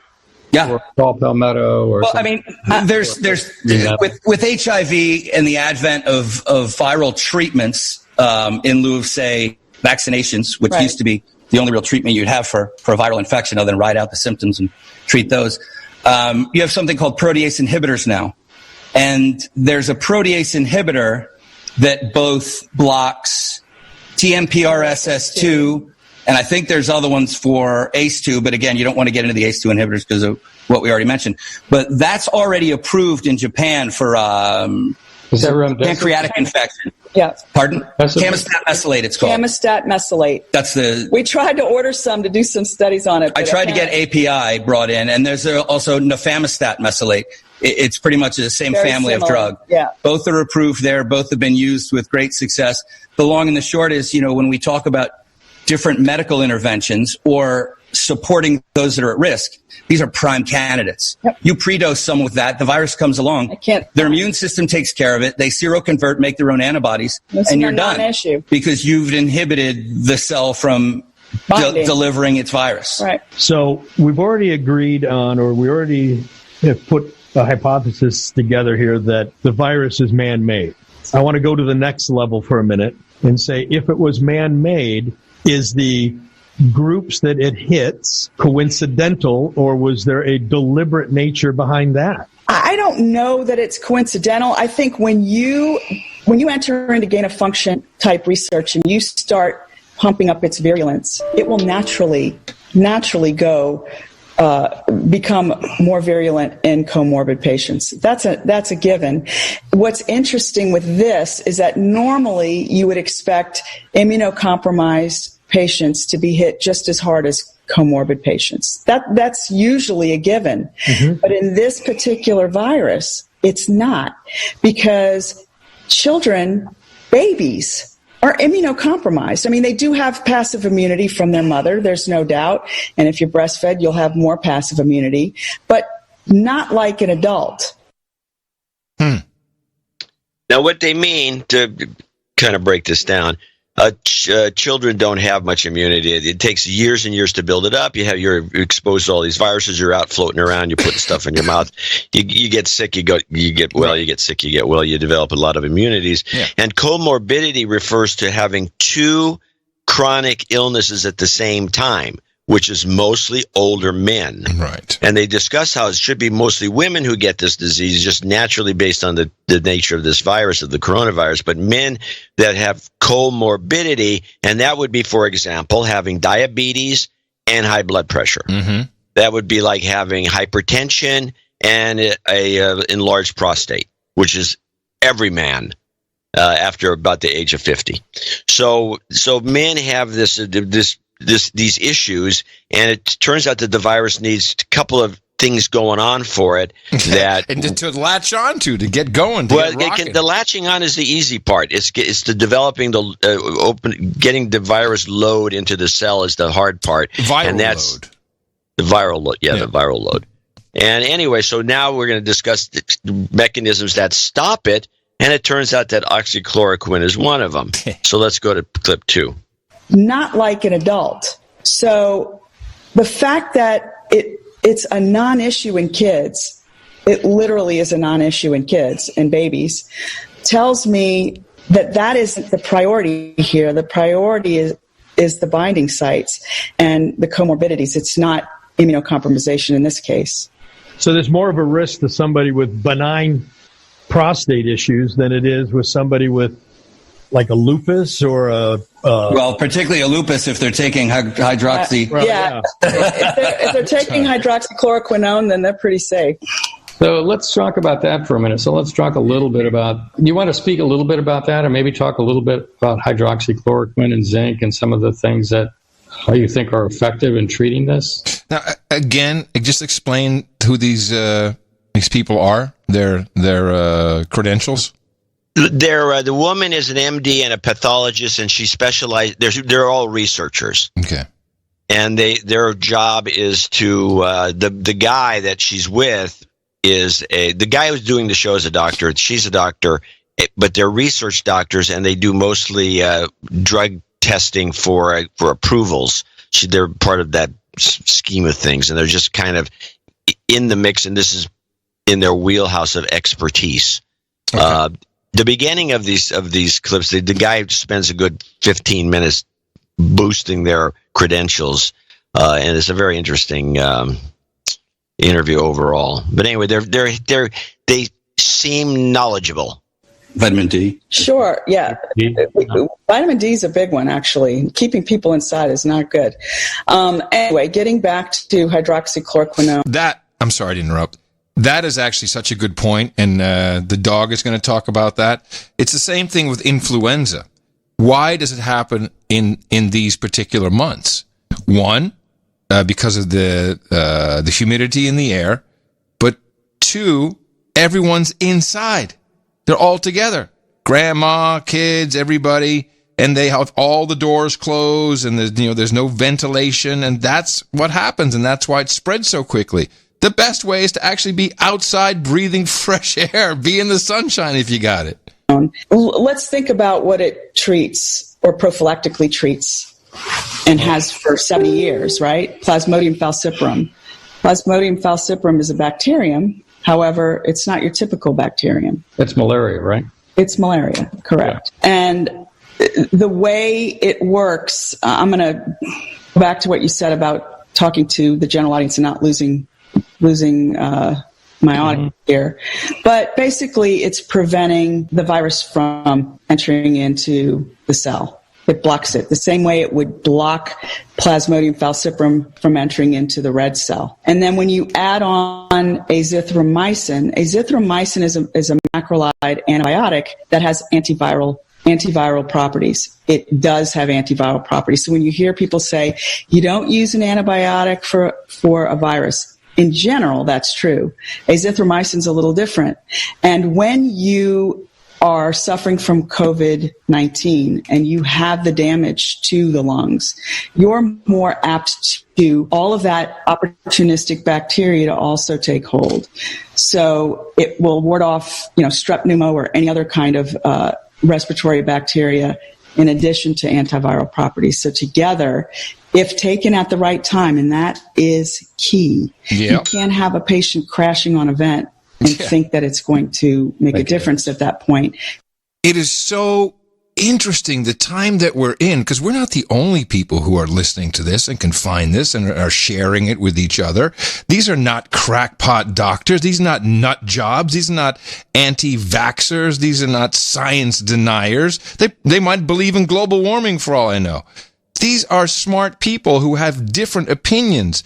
And I go back to, I think they're mainstream, to be honest about it. This is the thing that bothers me. But so is it true? Is it really true then that these studies, bogus studies? So, oh yeah, we did it with the zinc, with the Z-Pack, but the study didn't include the zinc, and it was people who were already on ventilators. Well, all these different studies are only meant to discredit this. For what reason? I think you're right. It's one part of it is fuck Trump. And they're willing to put people's health in danger or kill them. Now especially old people, you want to get rid of them. A lot of them vote for Trump. Well, they're also no good because they cost the system too much. Let's just back off on that. Let's go back to this issue that you just brought up, which is these studies. If you remember the last few studies, they keep bringing out to discredit hydroxychloroquine. Yeah. The last one that we played on this show was on CBS, one that said they took a bunch of people that were on ventilators. Yes. She just said that when you're on a ventilator, you're already too far gone. Yeah. Everything that bad is going to happen has happened. The hydroxychloroquine is going to do jack. And then they said that they gave them a bunch of hydroxychloroquine at that point, and the morbidity was higher. More people died. And that was the conclusion of the study. It's even funnier. So this is a major propagandistic effort. Well, it's multiple people taking advantage of the crisis. Clearly, the pharmaceutical, the medical industry is in on it for a number of reasons. One, they need vaccines because vaccines keep people sick, and it's just true. Vaccines make people sick. There's all kinds of side effects. There's a huge industry, 10 times the size of the vaccine industry. Two, there's huge money in not going with the pretty much open source, if I could just call it that. Well, actually, in the next clip, they bring this exact issue up. Okay. Did we go into it? Yeah, you finished the other one, right? Yeah. Okay, yeah, played through. I think we're on to 4. No. We're on 3. 3, yeah. And think that it's going to make a difference at that point. You're well behind the 8 ball. The cytokine storm already happened. You have a viral load that is really tough to fight. You have to do this beforehand. I mean, my suggestion is to do it at the onset of a fever. So at the onset of symptoms, fever or an increased respiratory rate or something like that, if you were to start hydroxychloroquine, azithromycin, zinc, vitamin D, those kinds of things, you'd be in pretty good shape of coming through. We've certainly... Absolutely. Yeah. There's no doubt. It's been reproduced and reproduced and reproduced. Preventing hospital admits has been... this is a non-issue. I can't believe that it's even a controversy. I don't understand why. And I even have documentation of Fauci speaking to a group at the Rockefeller talking about back in 2011, talking about how effective it was for SARS-1. There's nothing different in the binding, and that's where it acts. Hydroxychloroquine is an issue because it's a political issue, not a medical. It's a political issue, and it's also cheap. It's so cheap. $3 for 30 tabs, and you need 16. Tabs, and you only need 16. Yeah, there's no money in it. There's no money in it. There's no money at Remdesivir. They have their own great test results. You recall, first it was disappointing, stock tanks. Then, wait, we figured something out. So I got the study, and these are pretty easy to look at. I mean, you don't know if it's factually true what's in there. I'm not a scientist, but I can read the abstract and the conclusion. And they're not lying about the conclusion, which is that people who took Remdesivir, this is the Gilead drug, $1,400 a pop versus $3. People who were taking Gilead in the same situation in the hospital, they recovered up to 5 days sooner. However, the actual mortality rate remained the same. So if you are not going to die, you did not die faster. But it didn't stop anyone from dying. It's a miracle drug. Identical. It's identical. So, but that's so disturbing. You have the medical people who really have a fine, I think that they live in their own world. They're rock stars. Fauci is a rock star. Julia Roberts calls him because they know each other from the Elton John AIDS Foundation. This guy is a Hollywood star. They all hang out. You can find pictures of him with every celebrity in Hollywood. And so it's the money train. You're so right. And then everything the whole system has to keep working. So we've got to push that stupid hydroxychloroquine away. We don't care. We'll make something just as good. Just give us a few extra weeks. And then because of how they report, of how they present things, and the willing mainstream media, it's taking away it's providing false information to people who could actually use this for their health, for their lives. This is the takeaway from this. This is what we have to learn. Well, I wish you all luck in the world. So let's go on to clip 4. I know 4. You do. Now, what is clip 4? Because I'm not sure how it's coded here. Oh, there is no actual 4. It goes 1, 2, 3, and then Vit C, Vit D. Vit D is vitamin D. Okay, you want that one first? Yeah. And the other thing, real quick, on vitamin D, I don't want to lose that one.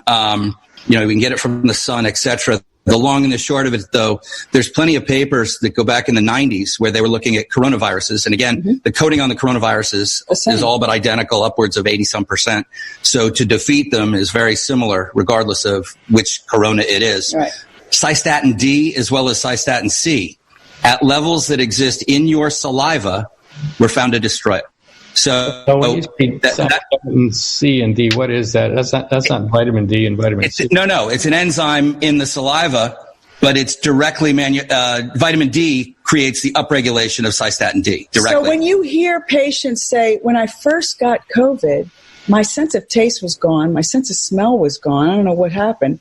That's directly linked to vitamin D and cystatin. Dr. Shiva Ayadura has been doing videos and been on all kinds of shows talking about the need for vitamin D during this time. Oh, absolutely. And he's been talking D and zinc and selenium and C. Correct. And C, yeah.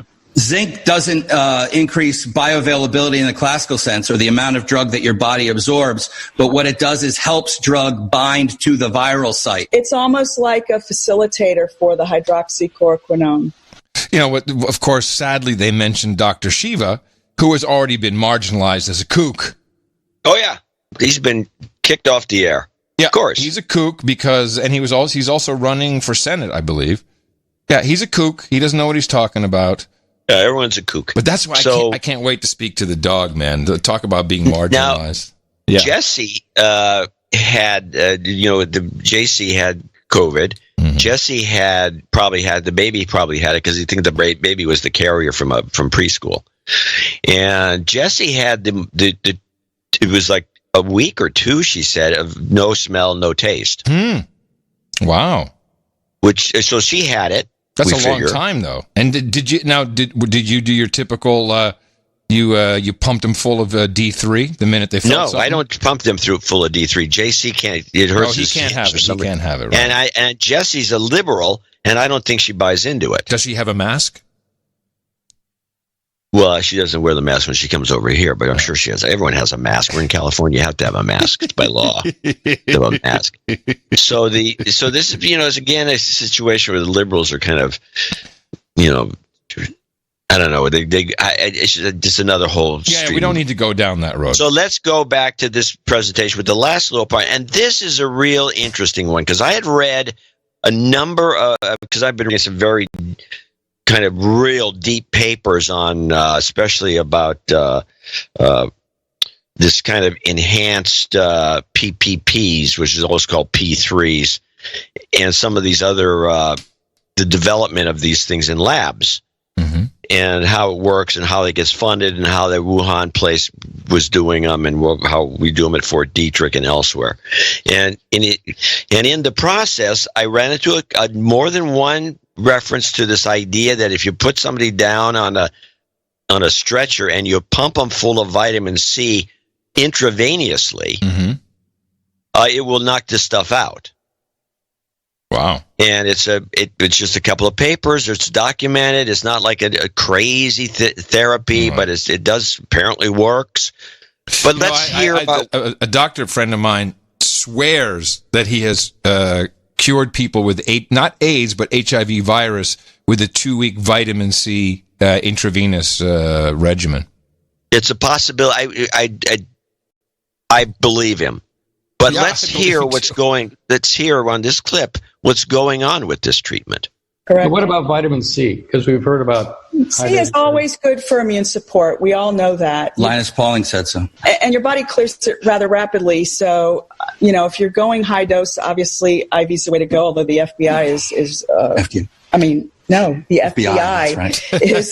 is shutting clinics down that are doing that right now. They are. What? Interesting.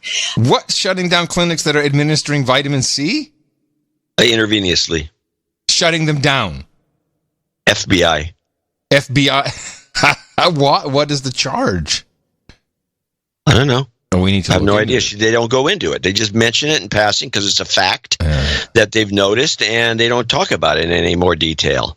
And the guy says, "What?" And she says, "Yeah, interesting." And then that's all they say. So there's a little rabbit hole for us here. What the hell's going on with the... I got it here. Thank you, Troll Room on point. FBI raids medical spa providing false coronavirus treatments, high doses vitamin C. So you can probably do that, but you can't say we have a cure. That gets you kicked. That gets you deplatformed from society.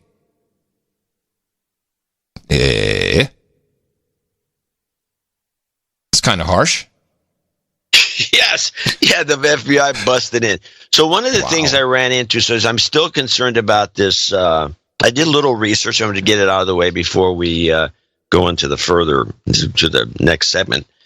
So I started doing some research because I was concerned about this made in the lab versus not made in the lab. Made in the lab versus not made in the lab. And why is they making such a big deal of a big not made in the lab? So what if it was made in the lab? You mean the virus, the coronavirus? The virus, yeah. Especially a Chinese lab, which is funded by the U.S. government. We funded them to $3.2 million. Fauci's the one who pushed that.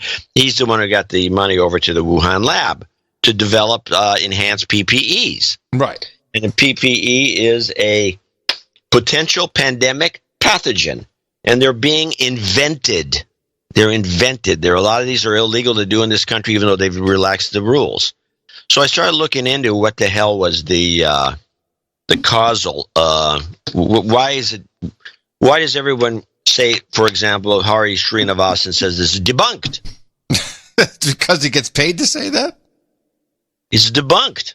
So I said, where did it get debunked? Who debunked it? So I ran into a lot of pieces that were just bogus, poorly written, planted articles, many coming out of India and then being pointed to by Yahoo News, for example. Yahoo's good. I found the nexus. I found a point of debunking. Okay. Let me guess. Alternet? No, that wouldn't be it. It has to be a good source. It's Nature Medicine magazine. Nature has another magazine called Nature Medicine. Very famous, peer-reviewed, good art, a lot of articles. Yeah, that's nature.com, right? Yeah, it would be a nature.com. Yeah. So in March 17th of 2020 issue, there's this thing posted, the proximal origin of SARS-CoV-2. So CoV-2. Mm-hmm. This was cited by the New York Times as an article that was cited by PBS. The next day, every major newspaper in the United States ran the debunked because of this particular piece. Well, what was this piece? Well, I have a copy here. It was run under correspondence. It was a letter to the editor by Christian Anderson or a guy named Rambo. These guys are scattered all over the world. Christians in Southern California, Andrews in Scotland. This is some rando expert who wrote a letter to the editor? No, these are not rando experts. These are famous virologists scattered around the world. Mm-hmm. They wrote a letter to the editor. Strategically scattered. strategically scattered. And there's articles all over the world about this, calling it an article, calling it a research paper. It was a letter to the editor that looked a lot like a research paper, but it was still to the editor. You know, it's a letter to the editor. It showed up in the correspondence section. And they went on and on and on with a very long write-up with charts and graphs and stuff like this. This is there's a nut graph in here that I thought was... But it was not a peer-reviewed anything. It was a letter to the editor. It was a letter to the editor. I mean, and everybody ran it as though it was an article or something or other. And it was this is the thing that not one of these, not the New York Times, not the Washington Post, not people, nobody ever said it was a letter to the editor. But I have it right here. It's a letter to the, okay. Let me just read one paragraph of this letter to the editor. That's a great catch. I thought so, but thank you. Thus, this is just amongst all this arguing. Thus, let me get the right glasses for this. Wait, do you need your cue? The high affinity binding of the SARS-CoV-2 spike protein to human ACE2, which they were talking about. Right, ACE receptor, yeah. The ACE2 is most likely the result of natural selection on a human-like ACE2. By the way, I should mention, these guys cannot, and nobody can find an animal that has this virus in it. No, they keep... Doesn't exist. They keep trying to tell us it's a they're dog. Pretty sure it came from an animal. Yeah, monkey, but they think it was natural selection on a human or human-like ACE2 that permits another optimal binding solution to arise. This is strong evidence that SARS-CoV-2 is not the product of purposeful manipulation. Okay, now let's just look at that sentence. The wording, this is strong evidence. I'll go back to the previous phrasing.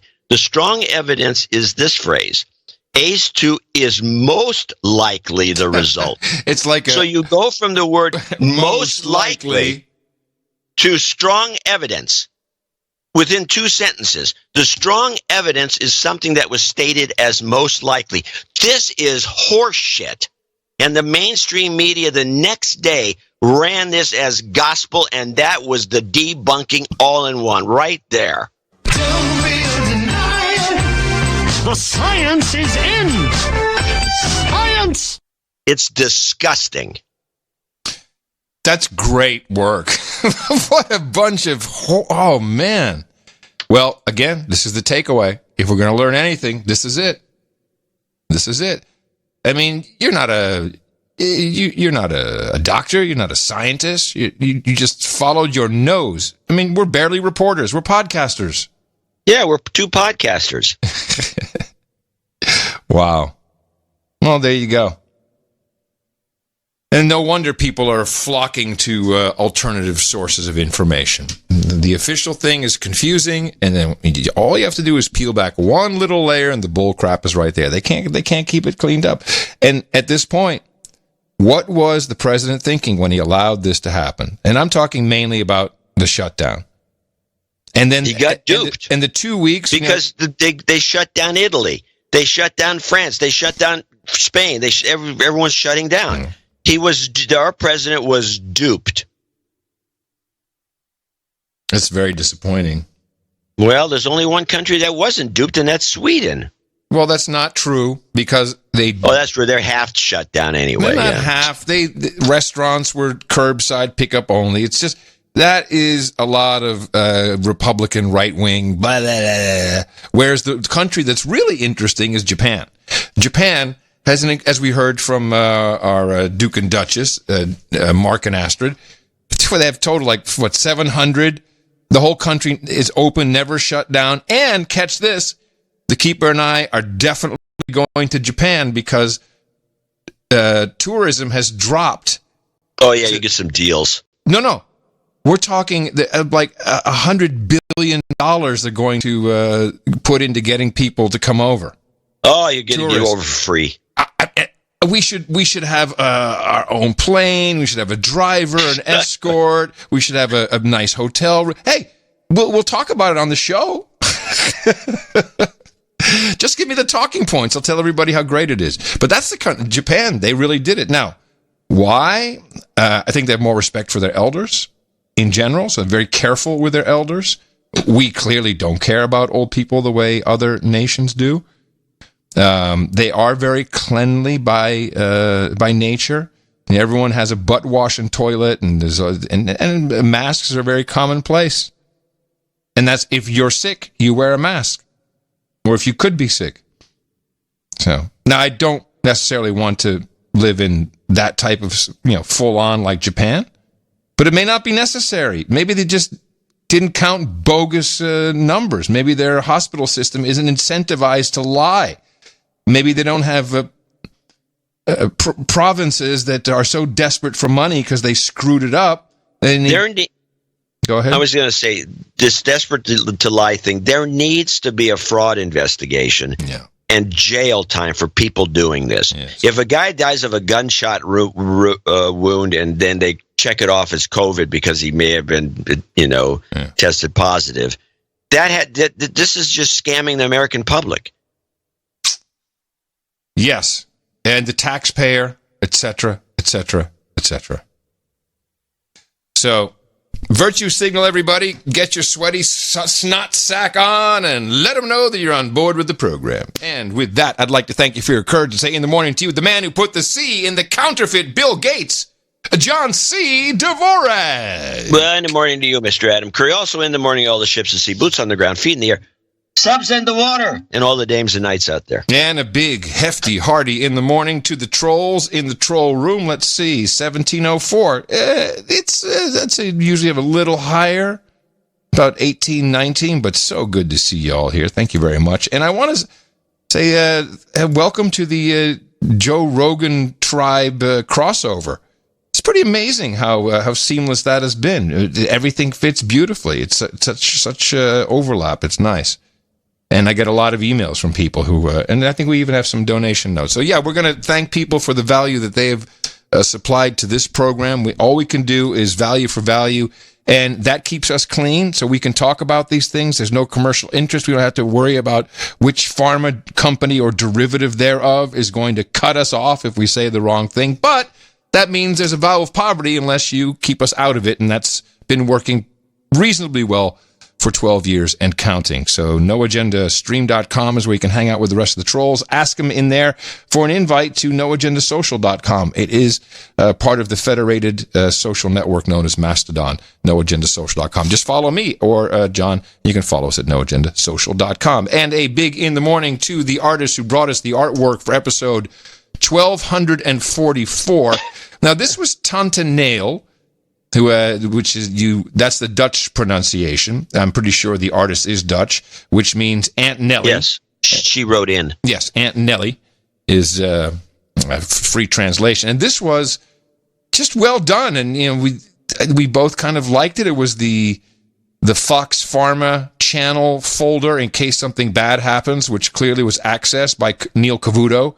The minute the president said that he was taking hydroxychloroquine with zinc, and we played that on the last show. He immediately went into how you can die and it's crazy and don't. So that was the folder. You're gonna die. And the artwork was perfect. We liked it. It hit. Now there was other stuff. I remember there was something we had to talk about. There was a couple other pharma gags, and then there was something that was discussable. I remember. There were a number of Fox Pharma news. We had the Kaylee the Avenger, which I use, by the way, on Twitter. It's a very funny piece to just use. Oh, Kaylee the Avenger. But it wasn't going to work.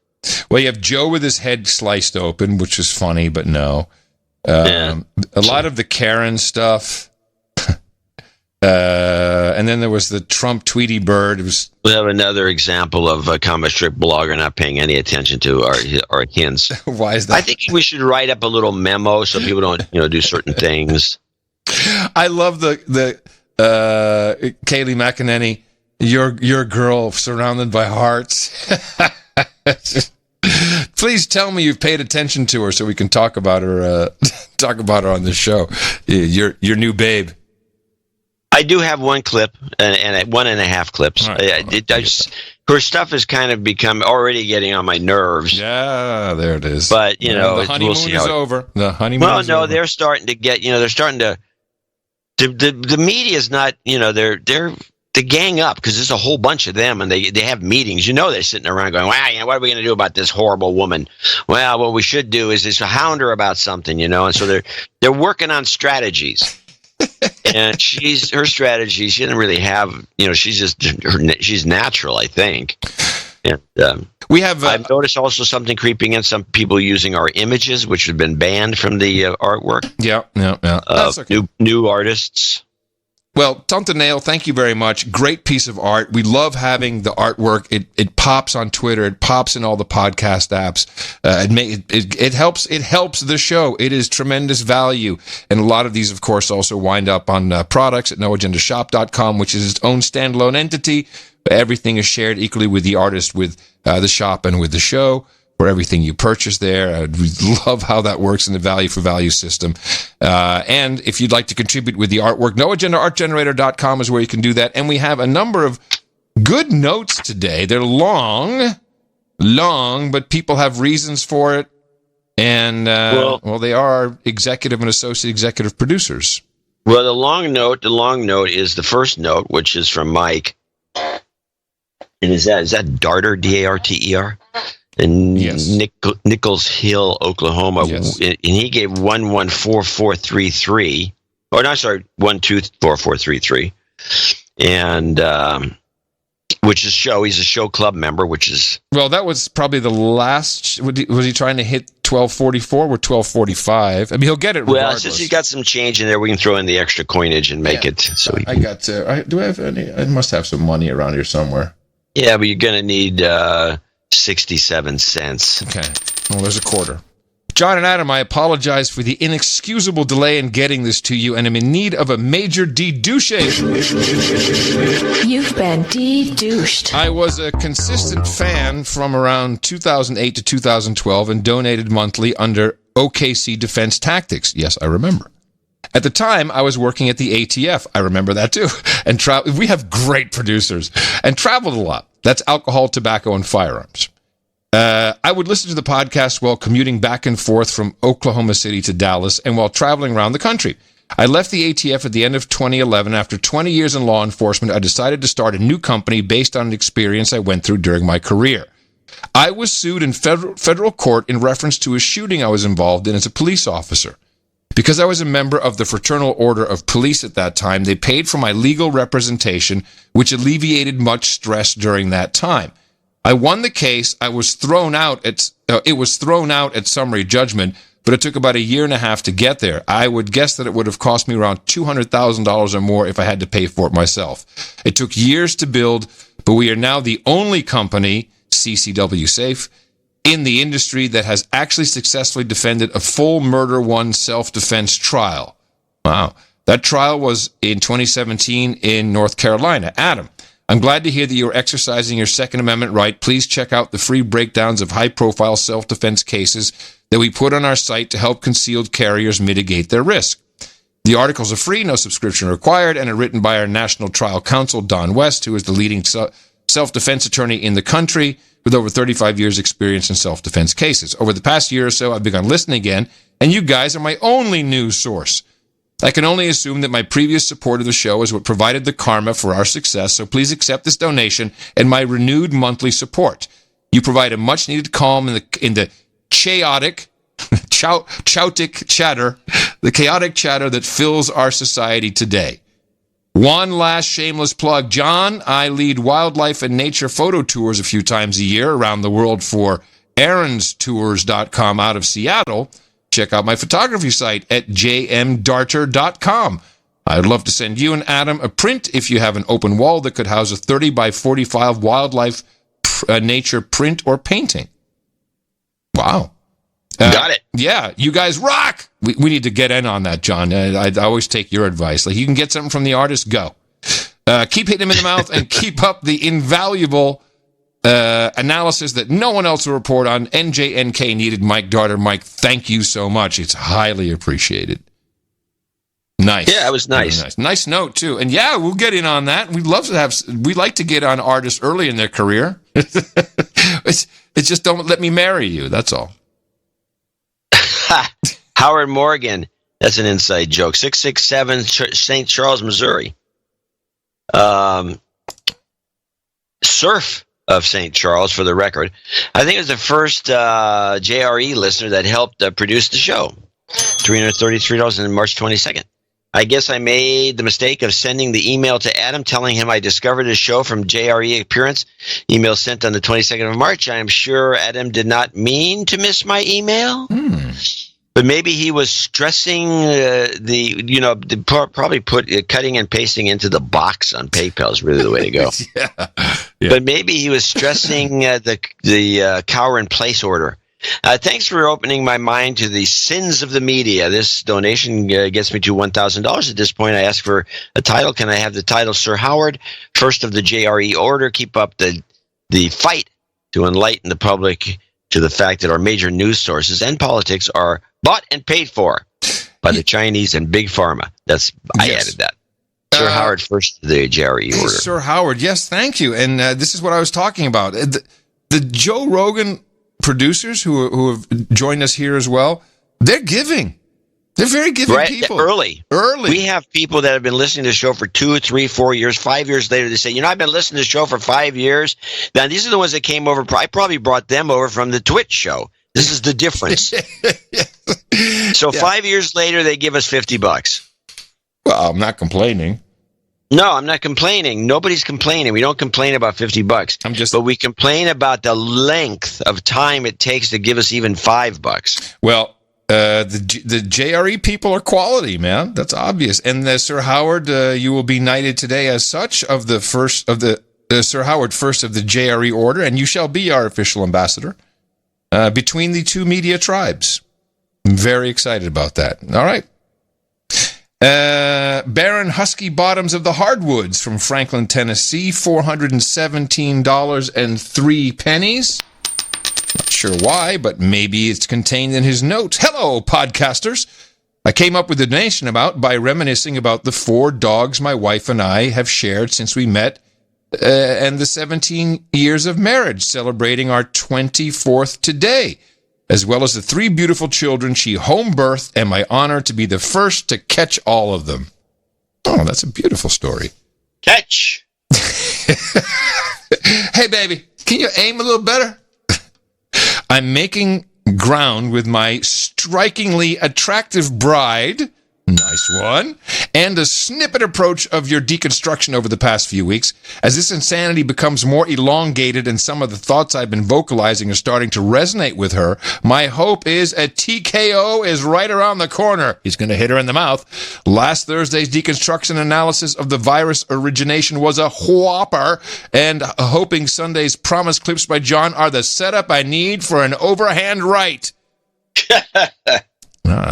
I would love some karma for my 15-year-old corgi, the Duke, who has lived his best life, and I will see again in a few weeks in a quart-sized Ziploc and cheap jewelry box.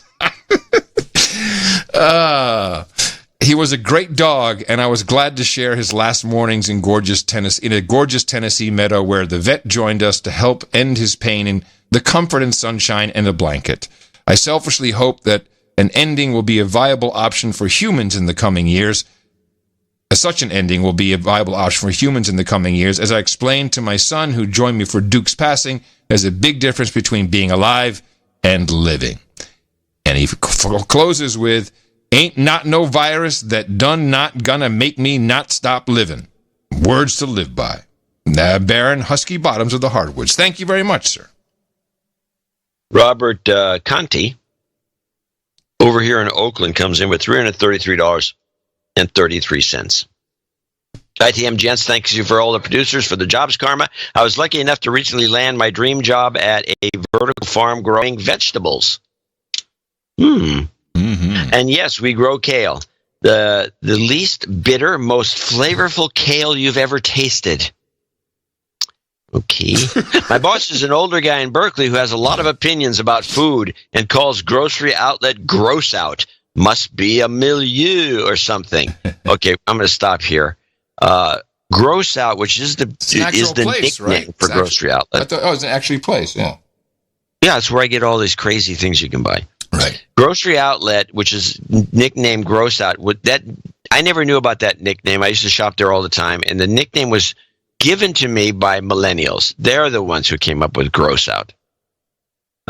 Anyway, check out the willowwell.com if you're in the SF Bay area and interested in delivery of locally grown, it's actually aeroponic produce. I wonder what's the difference between that and hydroponic, and salad kits. I'm eternally grateful to Sorgonzo Earth for hitting me in the mouth some 4 years ago. My quality of life has greatly improved by no agenda. Improved by. Keep stacking sats, Adam. Yes, stacking Satoshis. We need we need a Bitcoin karma jingle for this bull market coming up. Could I hear WTC7 won't go away, followed by I got ants interlude. Thank you, John and Adam. Yeah, and I'll throw in my own little Bitcoin jingle for you.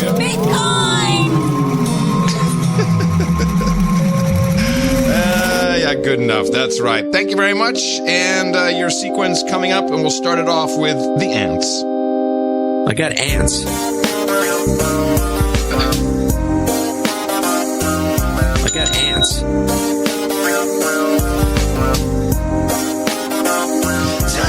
WTC7 won't go away. You've got karma. I should mention. I'd like to. Is there a website or something? Because I'd be interested in some of these vegetables if they're growing stuff that's actually tasty. Willowwell.com. I think that's it. Did you check it out? No. I'm just looking at them. Sir Paw Funk of the Trolls in Highland, Indiana, 33333. Pafunk. John, unblock me. I have information that will lead to the arrest of Hillary Clinton. Also, can you change my table selection from early times and what? BF4. What's BF4? It's on the list of stuff for... what is it? No, I know that's what it is. I don't know what it is. To Warzone and Proper 12. Thanks, gentlemen. We'll do that for you. I don't know where you blocked. I sent him a note, or I put a note, blocked from what? I don't know. Sir Kevin McLaughlin. The people are not specific enough with these things. Sir Kevin McLaughlin in Locust, North Carolina, 33333. Jobs karma. Go to health karma. His Royal Highness the Duke of Luna, His Grace Sir Kevin McLaughlin, a Memorial Day message. I don't have to tell you how fragile this very precious gift of freedom is. Every time we were noticing it. Every time we watch, hear, or read the news, we're reminded that liberty is a very rare commodity in this world. Our great nation is forever indebted to those who have served and given their lives that we might be free. That's right. I agree.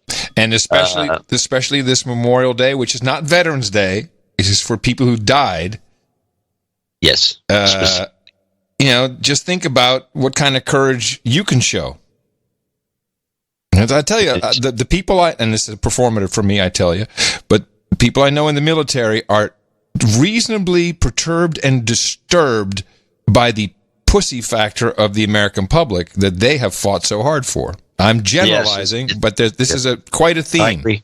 Quite a theme, and rightly so. And he finishes with Laus Deo, which is praise be to God. Okay. And this is not the time to, it's like you can't just have a bumper sticker, support the troops, or wear a little ribbon.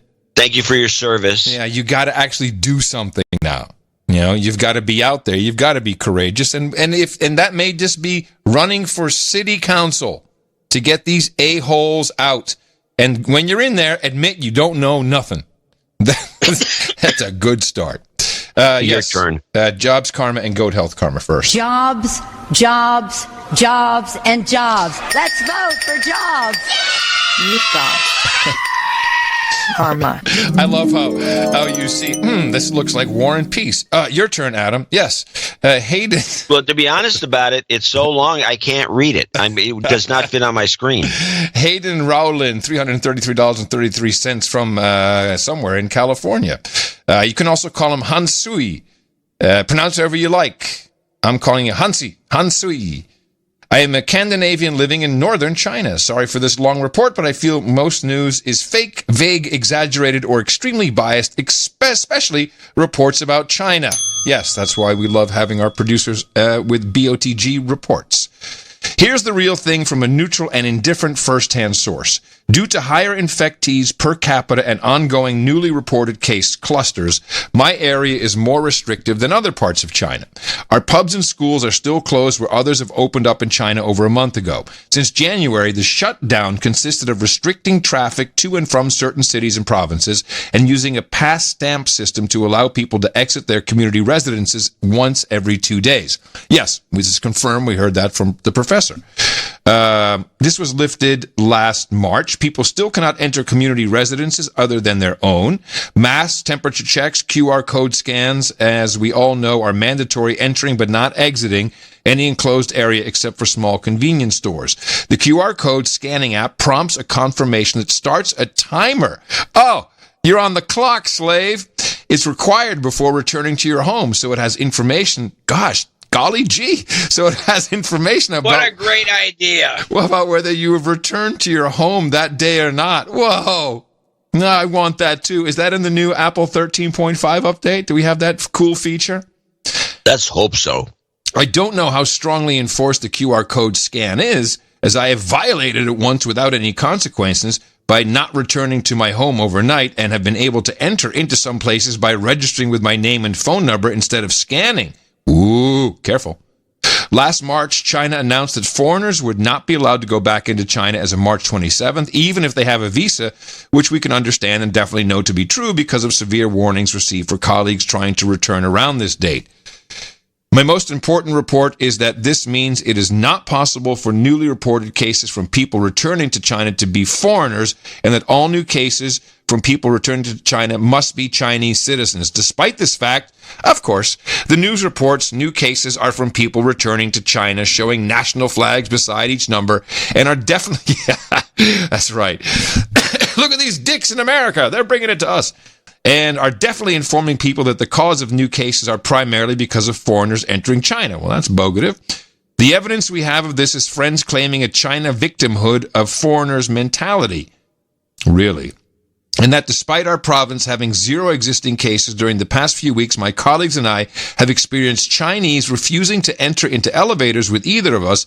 And, well, yes, now you're black in China.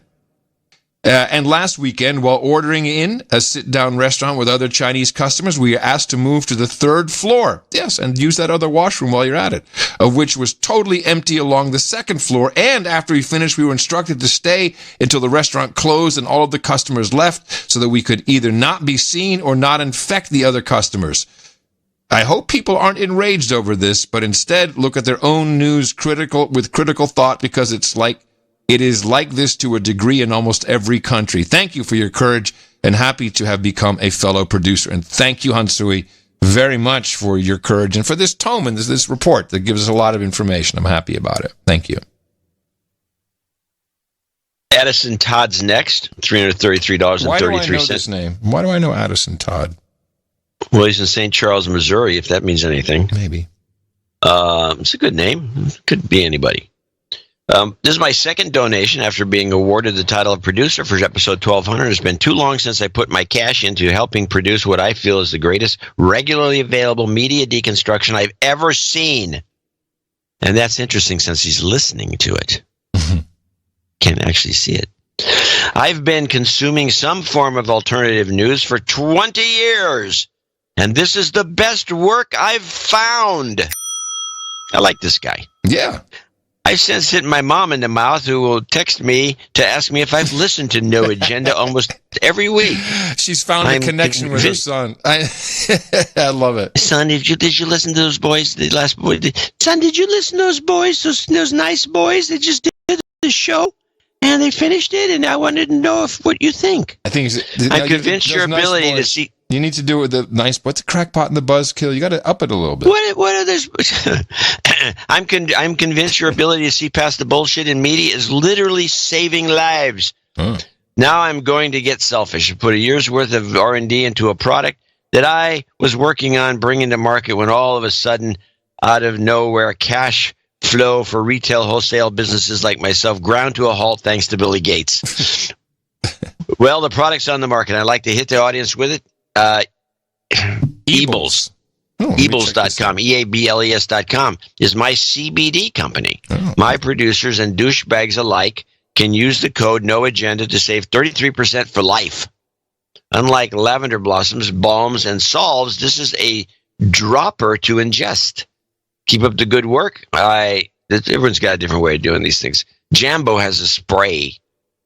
Keep up the good work, and now my mother will never miss an episode. That's very cool. I'm looking at Ebles.com right now. I like how interesting is it that we've got Jambo Joe, who's got sprays and THC. Of course, he's in California. And then we have Lavender Blossoms, which has the balms and the salves have been life-saving to many people with arthritis. We just heard it.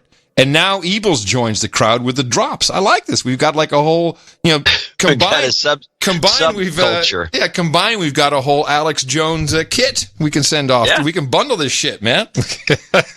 Hey, man, would you like some of these products? We need some boner pills. Surely there's some producer who's doing that somewhere. Some OG Jobs Karma, and John's going to read the New York Times. You'll never find that. ITM, gentlemen, I have been listening. Remember when you had the segment of the show where I'd read the New York Times? Yes. And then laughing. I have been listening for several years and decided to get my knighthood for my 50th birthday in November of this year. How come he's listed as a birthday boy? Who really pushed it that far? Yeah, I guess. A former co-worker he did a search for birthday. There it is. Okay, birthday.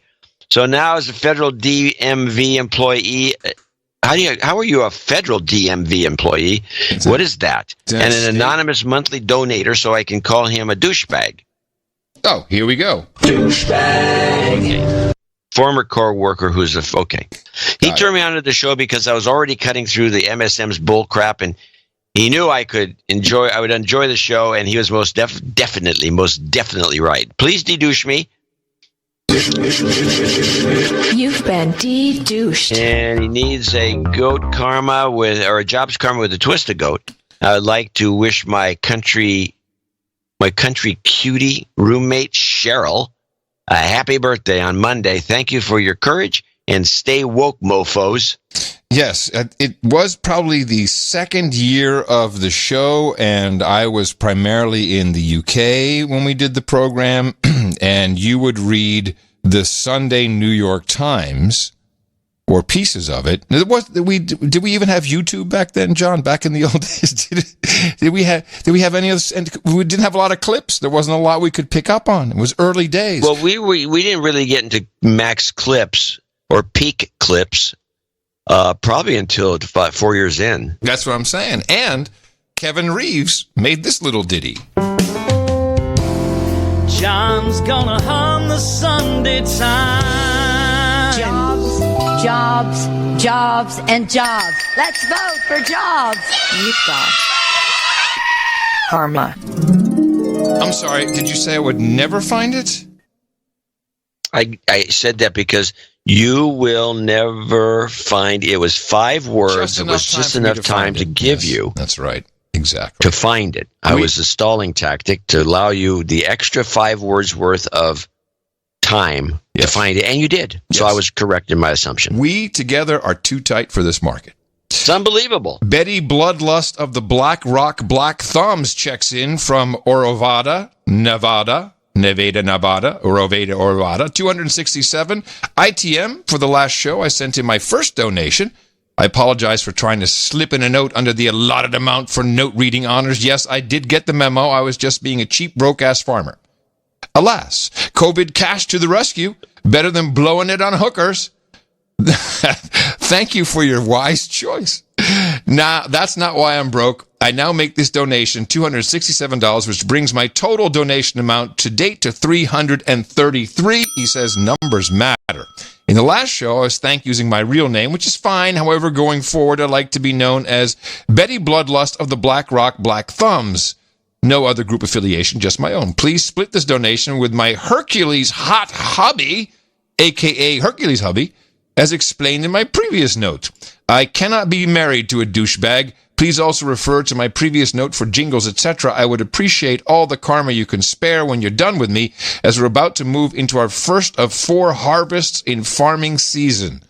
For the next 2 weeks, we'll be at the mercy of Mother Nature. Her cooperation means more cash in our pockets. Trying to keep this short, as I would really like you to spend more time with my previous note. It has photos and information. Academic. Yes. It has photos and information of interest, in particular regarding Adam's COVID immunity bracelet idea. I sent it to john@dvorak.org on the night before show 1244. Yes, I recall this note. I will look up the note and we'll play it later in the show. Oh, and I referenced Road ID in the subject line. Yes, we saw these. We talked about the Road ID bracelet. It's the perfect bracelet. Yeah, we did all this, but the problem is I don't know what her email address is, so it may take me a second to find this. So I will dig the note up by the end of the show. We will go over we'll give you your jingles. Then it'll be belated, but still they have the same effect. But I will roll out some goat karma for you, and thank you. You've got karma. Well, on the topic of missing notes, Lorraine Converse in West Lynn, Oregon. It's by East Lynn, I guess, 22222. And if you read the next note, I'll look for her note. Yes, sir. Ready Kilowatt, $200 in Battlement Mesa, Colorado. A.K.A. Sir Ready Kilowatt of the Troll Room. He's always in the troll room. Adding to my annual tax refund donation because thanks to Joe Rogan, the podcast bubble is inflating. Also, figure us essential workers need to stick by each other in these uncertain times. Could I get a quick sharpened respect and a little karma might be a good idea as well? You betcha. RESPICT. You've got karma. And I'd like to just go back to Betty Bloodlust of the Black Rock Black Thumbs. Could you inform us, more importantly than your jingles, could you inform us what you need Mother Nature to do? So do you need, does it need to be dry? What are the, I mean, probably a little water, I would assume. Well, this is what do we need a rain sheet? I mean, we have control over yeah, rain we can provide the rain, but it's out of control. What's out of control? The sticks? The rain stick. It'll make it rain on places it shouldn't be raining. No.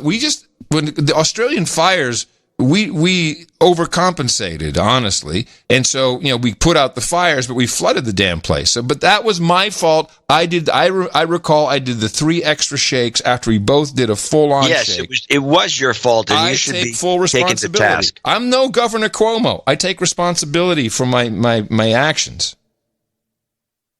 Well, you'll get your aunt's vote then.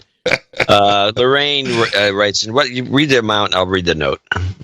Lorraine, $220.22 from West Lynn, Oregon.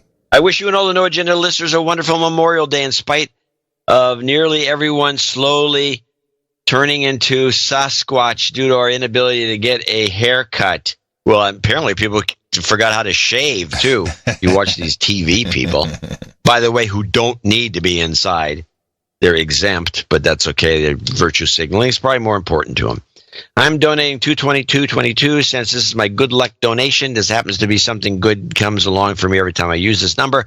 Earlier in 2020, I was laid off before the COVID lockdowns. I was able to land a job in technical program manager that helps companies push their data into the cloud. Yes, you can safely assume I work with spooks. But no, I am not a spook myself. So she works with spooks, but she's not a spook. That's cool. She might as well be. I asked my family to send a Mother's Day donation to help me reach damehood. They opted to get me wine and chocolate instead. With my donation of $222, I'm firmly halfway there. Woohoo! I want to thank you and Adam for helping to bring levity and sanity during these irrational times. My husband's an RN and was leading COVID-19 preparations.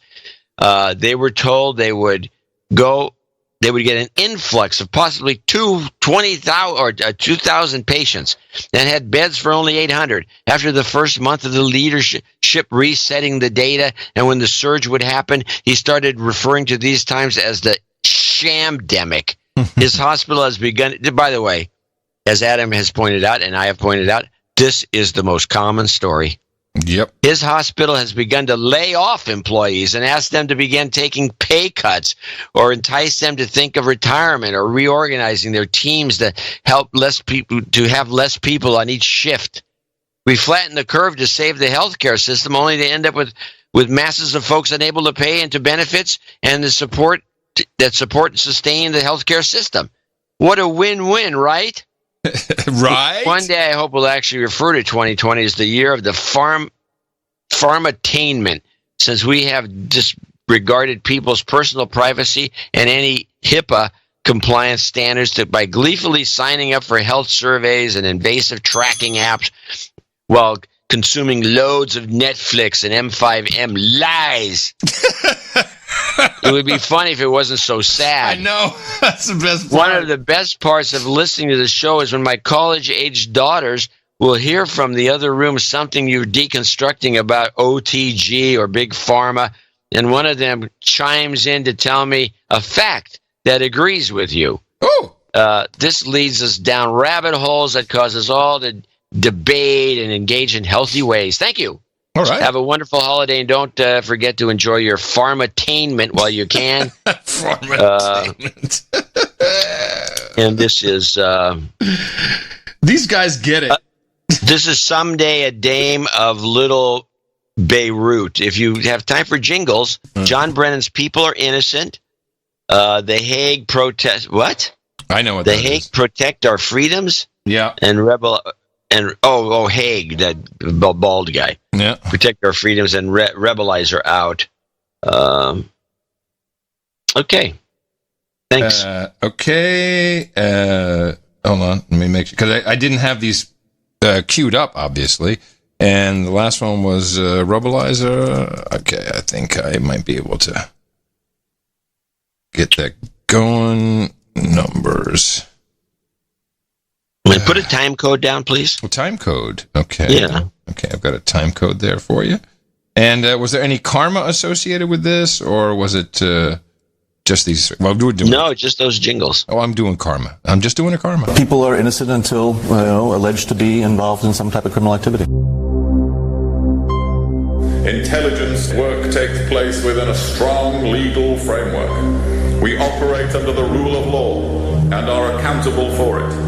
In some countries, secret intelligence is used to control their people.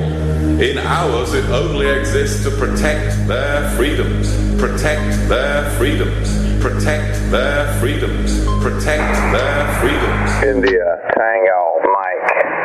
Stand by. 33, 33, 33. Rebelizer out. You've got karma. You ask, we play. Yes. I forgot all about that one. Onward with. I think we did it. I think we did it, didn't we? Did we? Was that it? Yes. Yeah, Sir Reddy Kilowatts in there from Battlemont, Mesa, Colorado, 200. That's her last one. I read it. Now, here's what's interesting. Lorraine asked for a jingle, which was actually made by Sir Reddy Kilowatt, who comes in with a donation right after her. Yes, which you already read. I know, but you have to understand. Yeah, no, this is the random number theory. Does she know him? Yeah, sure. That's very One's in Oregon, one's in Colorado. I don't think so. Very odd. Anyway, thank you to our executive and associate executive producers for episode 1245 of the No Agenda Show. Good news. We had a number of dames who have come in and picked up on Sir Onimus of Dog Patch's Dame Drive. So we'll be bringing them to the round table later on, sometime before the show is over, which I think will end before the month is over. So that's good. Looking forward to that. And thank you all so much for producing this episode. And you can use those credits proudly. Wait a minute. What's the official credit? Because these are special ones, this show, John. Special title? This is the Memorial Day Special 2020 for all the executive producers who came in with 333 or above. Exactly. So you can proudly display that anywhere as executive or associate executive producer of episode of the No Agenda Memorial Day Special 2020. And again, thank you so much for supporting us. We'll be here all week, Thursday. Come on by and support us by going to Dvorak.org/NA. And for sure, you're more up to speed than most around the water cooler on all things COVID.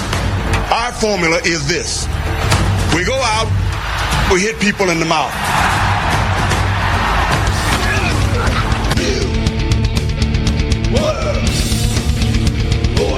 Wash them hands for 20 seconds. Shut up, slave. Speaking of spooks, there's a podcast called Winds of Change. Yeah, I think I've seen this or heard this podcast. Well, it's very interesting. Episode 5, although I'm not mentioned by name, I was in Moscow at the Moscow Music Peace Festival, where the Scorpions also performed. This was 1988, just before the wall came down. I'm sorry, before David Hasselhoff brought the Berlin Wall down. But the song of the time that was the top song on the charts was Wind of Change by the Scorpions, and it was used incessantly with pictures of the wall coming down. It was played everywhere. I'd been there. I had actually not moved away from Europe, but 2.5 years before that. And this, I have a long story, not for today, for some other venue, I'm sure, about the Moscow Music Peace Festival. But at the essence, the reason why it was put together is because Doc McGee, who was the manager of Motley Crue and Bon Jovi, his plane had been intercepted carrying, I thought it was weed, but it could have been cocaine from Bolivia or somewhere. He wasn't on it, but his Learjet was filled with dope. So they got him, and then some miracle plea deal.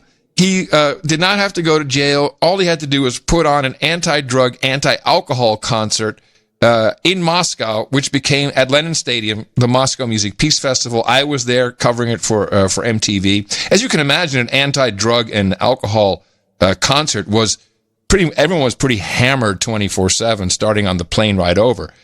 But I remember a couple things very distinctly, and one is that we left Newark. We had everybody on board: Bon Jovi, Motley Crue, Ozzy Osbourne, with all of Black Sabbath, Skid Row. I'm missing a few, I'm sure. And we stopped in Germany to pick up the Scorpions. And I thought that was weird. And there were other weird things. They had a little different accommodation. They also had hookers right away in their room, because I walked in on one of the two brothers, was it Rudolph or whatever, receiving services like the first day. So what this podcast is about, in episode 5 is the Moscow Music Peace Festival, is that this was the biggest hit the Scorpions ever had, and the only song written by frontman Klaus Meine. And the podcast, what it's trying to figure out is, did the CIA actually write and promote that song to help bring the wall down? And I can tell you for sure there were spooks and all kinds of weird crap around the Moscow Music Peace Festival.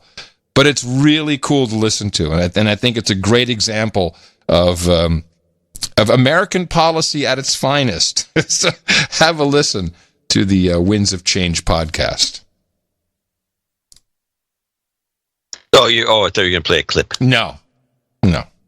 That play is not all that great. I mean, my version of it would be fantastic. Yeah, well, you should go on their show. I'm a theater show. Vegas. Oh, okay. All right, what else we got? Well, we do have a number of things. Let's do KT McFarland. I want to get these out of the way. Who is KT McFarland? Well, let's just talk about some Flynn stuff. Yeah, there you go. Flynn. Poor Flynn got screwed. This brings in Kaylee. Kaylee McEnany. Kaylee had a couple of little beefs. She had a thing with I'll just play a little short version of her going after these Dulles reporters bitching and moaning about opening churches. Uh-huh. And she's fighting them. She's fighting them off left and right. She has a little zinger in here, which is kind of funny. This is Kaylee church fight. The president would like churches to reopen and do it in accordance with the guidelines. What provision of federal law allows the president to override a governor's The president will strongly encourage every governor to allow their churches to reopen. And boy, it's interesting to be in a room that desperately wants to seem to see these churches and houses of worship stay closed. The president said that he has that. Really, I object to that. I mean, I go to church. I'm dying to go back to church.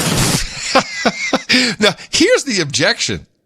The media, they love to ignore these states and the 14th Amendment and the 10th Amendment.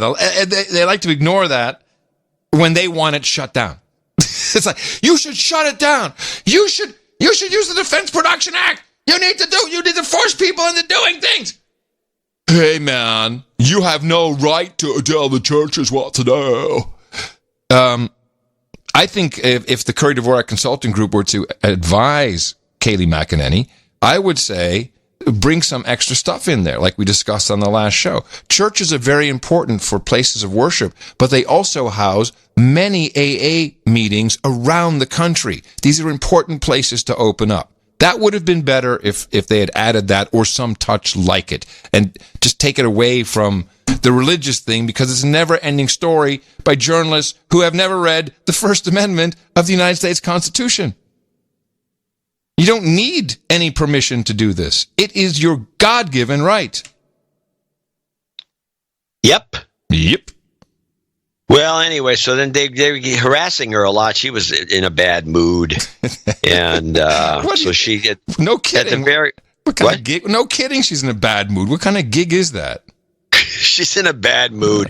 And so somebody brings up something at the end, and of course she's going to do her mic drop thing and walk. Mm-hmm. But she has a presentation to give them. She did a PowerPoint. A slideshow, PowerPoint. Was it the fake Apple one? What is their I don't know. It's just hard. They're just a bunch of slides that were art directed. Was it LibreOffice? No, they were art directed. It was somebody that in the back office knew how to put a slide together that had some style. Right. Lots of pictures of Obama. Keynote. As they're insinuating. Right. Oh, shoot. Hold on. Criminal. I got disconnected. You got disconnected? I hate it when this happens. It'll take me a second to get back. Okay.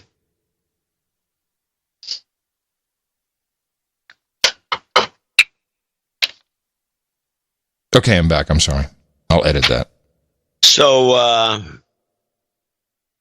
she goes, she decides to turn the tables on him, and she gives him crap about not covering any of this Flynn stuff, and she thinks it's shameful and the media stinks. And so here we go. Sure, here's her rant. This is a little long, but this is a good one. Interesting article from Joel Pollak this morning, and I would like to ask you if the president has considered pardoning President Obama for illegally wiretapping on towers, illegally spying on U.S. citizens, and other potential crimes out there. Has he considered that? So I have not spoken to the president about that, but who I did speak to about President Obama and unmasking Michael Flynn were the men and women in this room. I haven't spoken to him on that specific point, have spoken to him about the matter generally, and I laid out a series of questions that any good journalist would want to answer about why people were unmasked, and all sorts of questions. And I just wanted to follow up with you guys on that. Did anyone take it upon themselves to pose any questions about Michael Flynn and unmasking the President Obama spokesperson? Oh, not a single journalist has posed that question. Okay. So I would like to lay out a series of questions, and perhaps if I write them out in a slide format, maybe we're visual learners and you guys will follow up with journalistic curiosity. So number one, why did the Obama administration use opposition research funded by a political organization and filled with foreign dirt to surveil members of the Trump campaign? Number two, why was Lieutenant General Michael Flynn unmasked? Not by the intel community entirely, but by Obama's chief of staff, by the former Vice President Joe Biden, by Susan Rice, by the Treasury Secretary. I mean, this is extraordinary. And, if it were political appointees in the Trump administration, I can guarantee you I'd have questions in my inbox right now. But I despise that. I do not like the...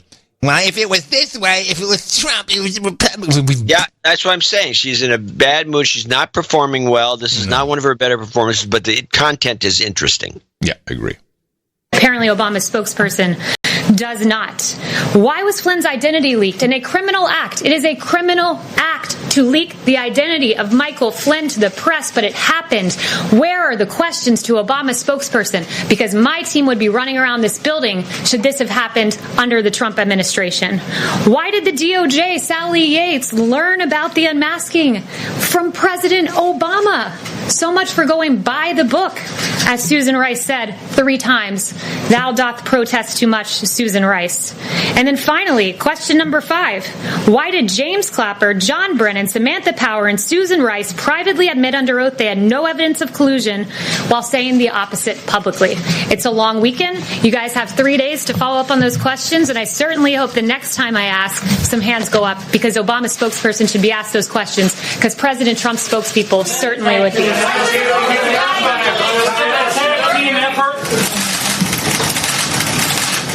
Very interesting tactic, and so she buffaloed one or two, like someone tried to say something, and she buffaloed right over that steamrolled, yeah.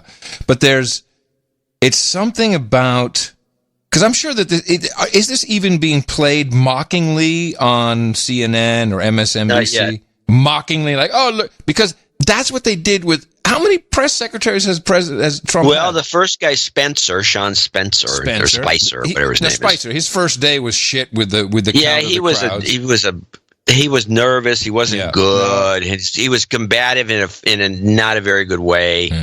And so they hated him, and he didn't perform well. It became a laughing stock. But this is an interesting approach.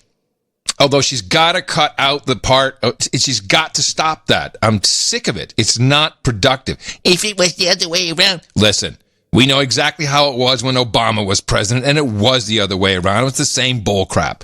So don't give me that. But to call journalists out and say, hey, how come you're not reporting on that, is valid. And I like that she's doing it that way, because they really have no answers. They know they can't talk about it.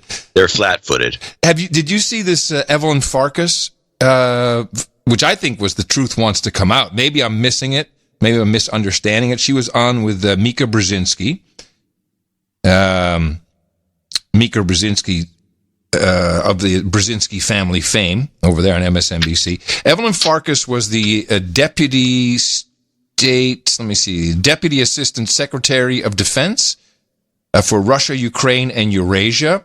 And when the Trump administration was coming in, what she's going to say here, I think is what she's admitting to, is that they, the outgoing administration, hid all of their evidence of them spying on the Trump campaign because they were worried that the Trump campaign might find out they were spying on them, and then all of those connections, all of their spy connections, would be compromised, so they wouldn't have any tabs on what the Trumps were doing as they came into the White House, which is bizarre.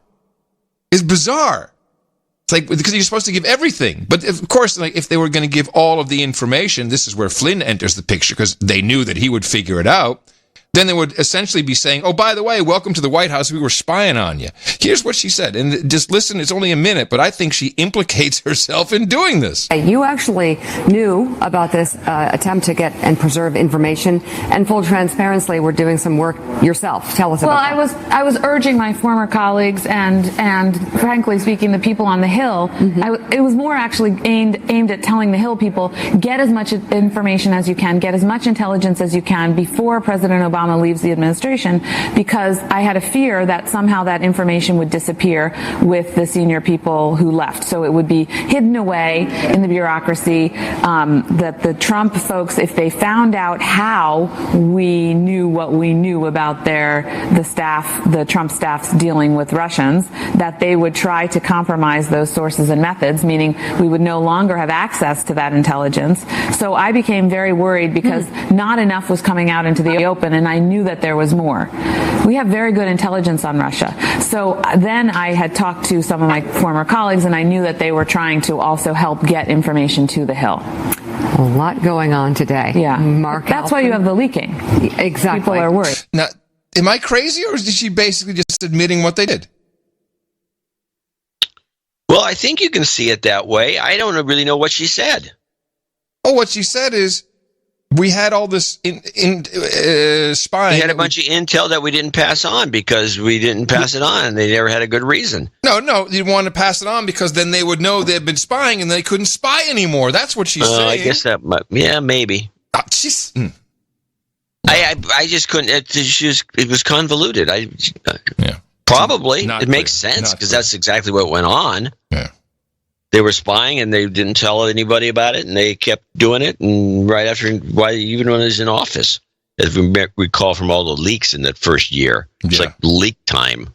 Yeah. So KT McFarland was she was his chief of staff for Flynn, and KT McFarland, we've seen her a million times. She's one of those women that is a spook of some sort, but we don't know what kind or who she works for or whatever. And could hot? Be anyone. What? Is she hot? No, she's not one of those types of spooks. No. The ones that look like they should be in the field, seducing men and then getting into work. Hey, if you can't seduce a man, how can you seduce a country? Oh, I know who she is. Okay, I got you. I know who she is. Yeah, you've seen her. She's good. She's been very talented, good. She used to be on a couple of the shows. She's an intelligence officer, basically. But they tried to railroad her along with Flynn, and I didn't know any of this story. But let's listen to her. Our interview about the Flynn case. Listen to what the president said about you. Watch. I watched KT McFarland the other day. I watched where she was knock knock FBI. The FBI. Okay, this was all Obama. This was all Biden. These people were corrupt. The whole thing was corrupt, and we caught them. And what you saw just now, I watched Biden yesterday. He could barely speak. He was on Good Morning America, right? And he said he didn't know anything about it. And now it just gets released right after he said that. It gets released that he was one of the unmaskers, meaning he knew everything about it. So he lied to your friend George Stephanopoulos.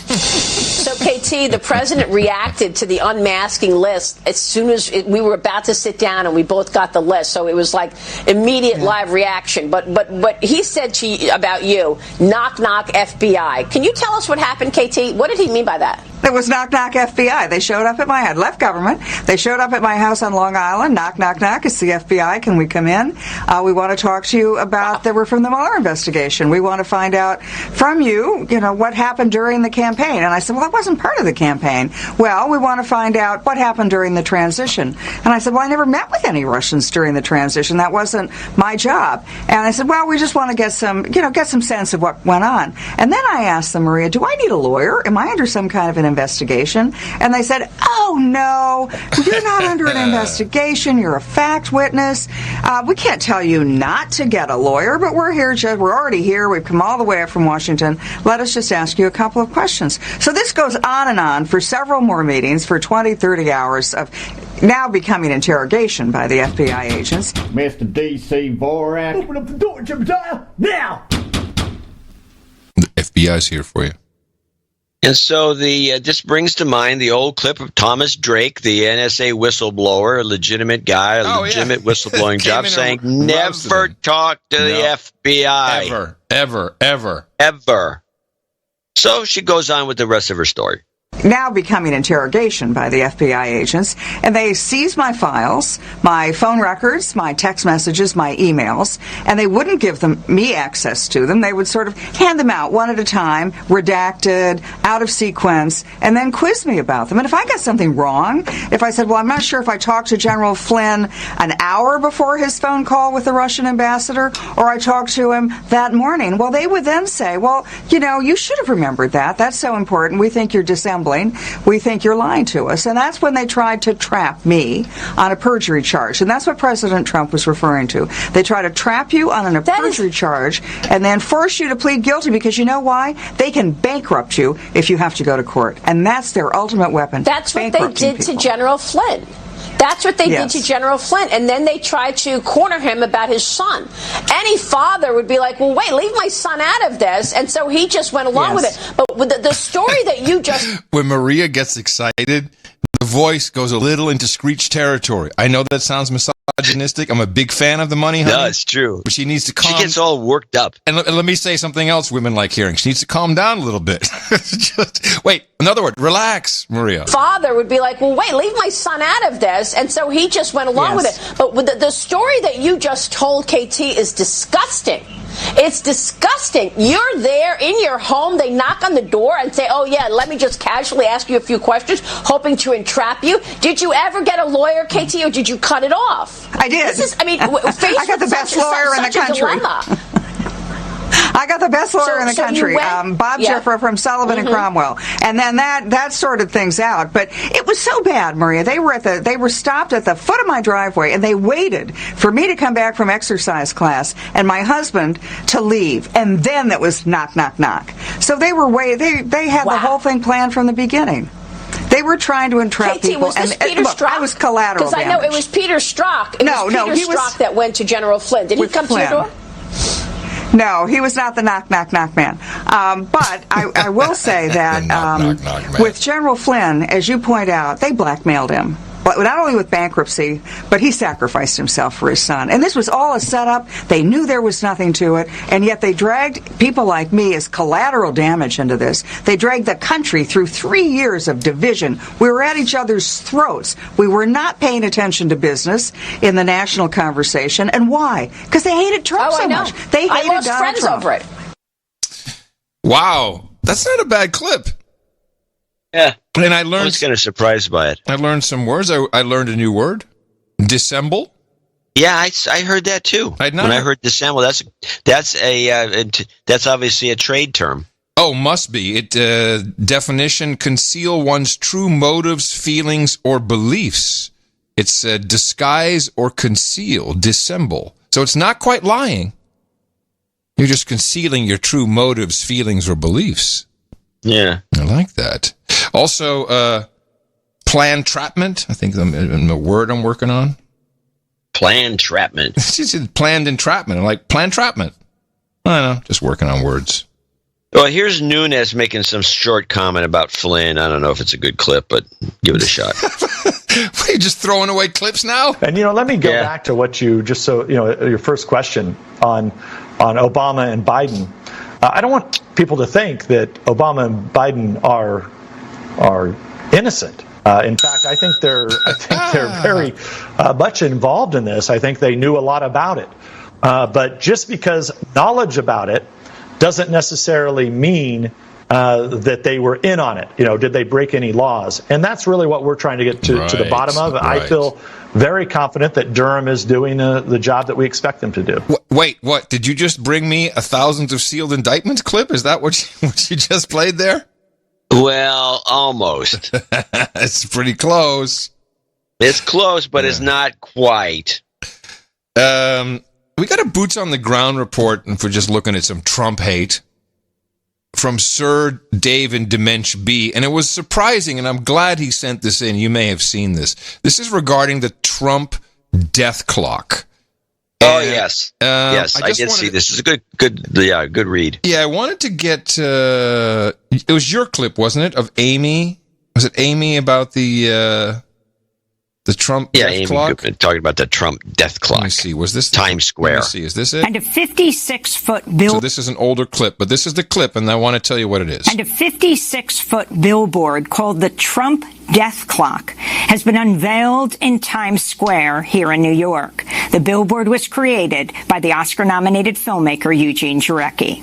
So the Trump death clock is a billboard that hangs over Times Square, and what it shows is an estimate of the number of U.S. COVID-19 deaths that resulted from the president and his team's failed response to the coronavirus outbreak.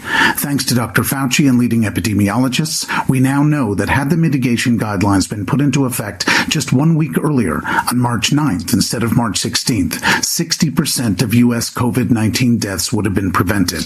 That's an incredible number, and on behalf of all those who needlessly lost their lives to this failed leadership in a pandemic, we need a symbol that cries out not only for accountability, but also for more responsible and responsive stewardship going forward. At the time of this broadcast, the Trump death clock stands at 46,485 and growing.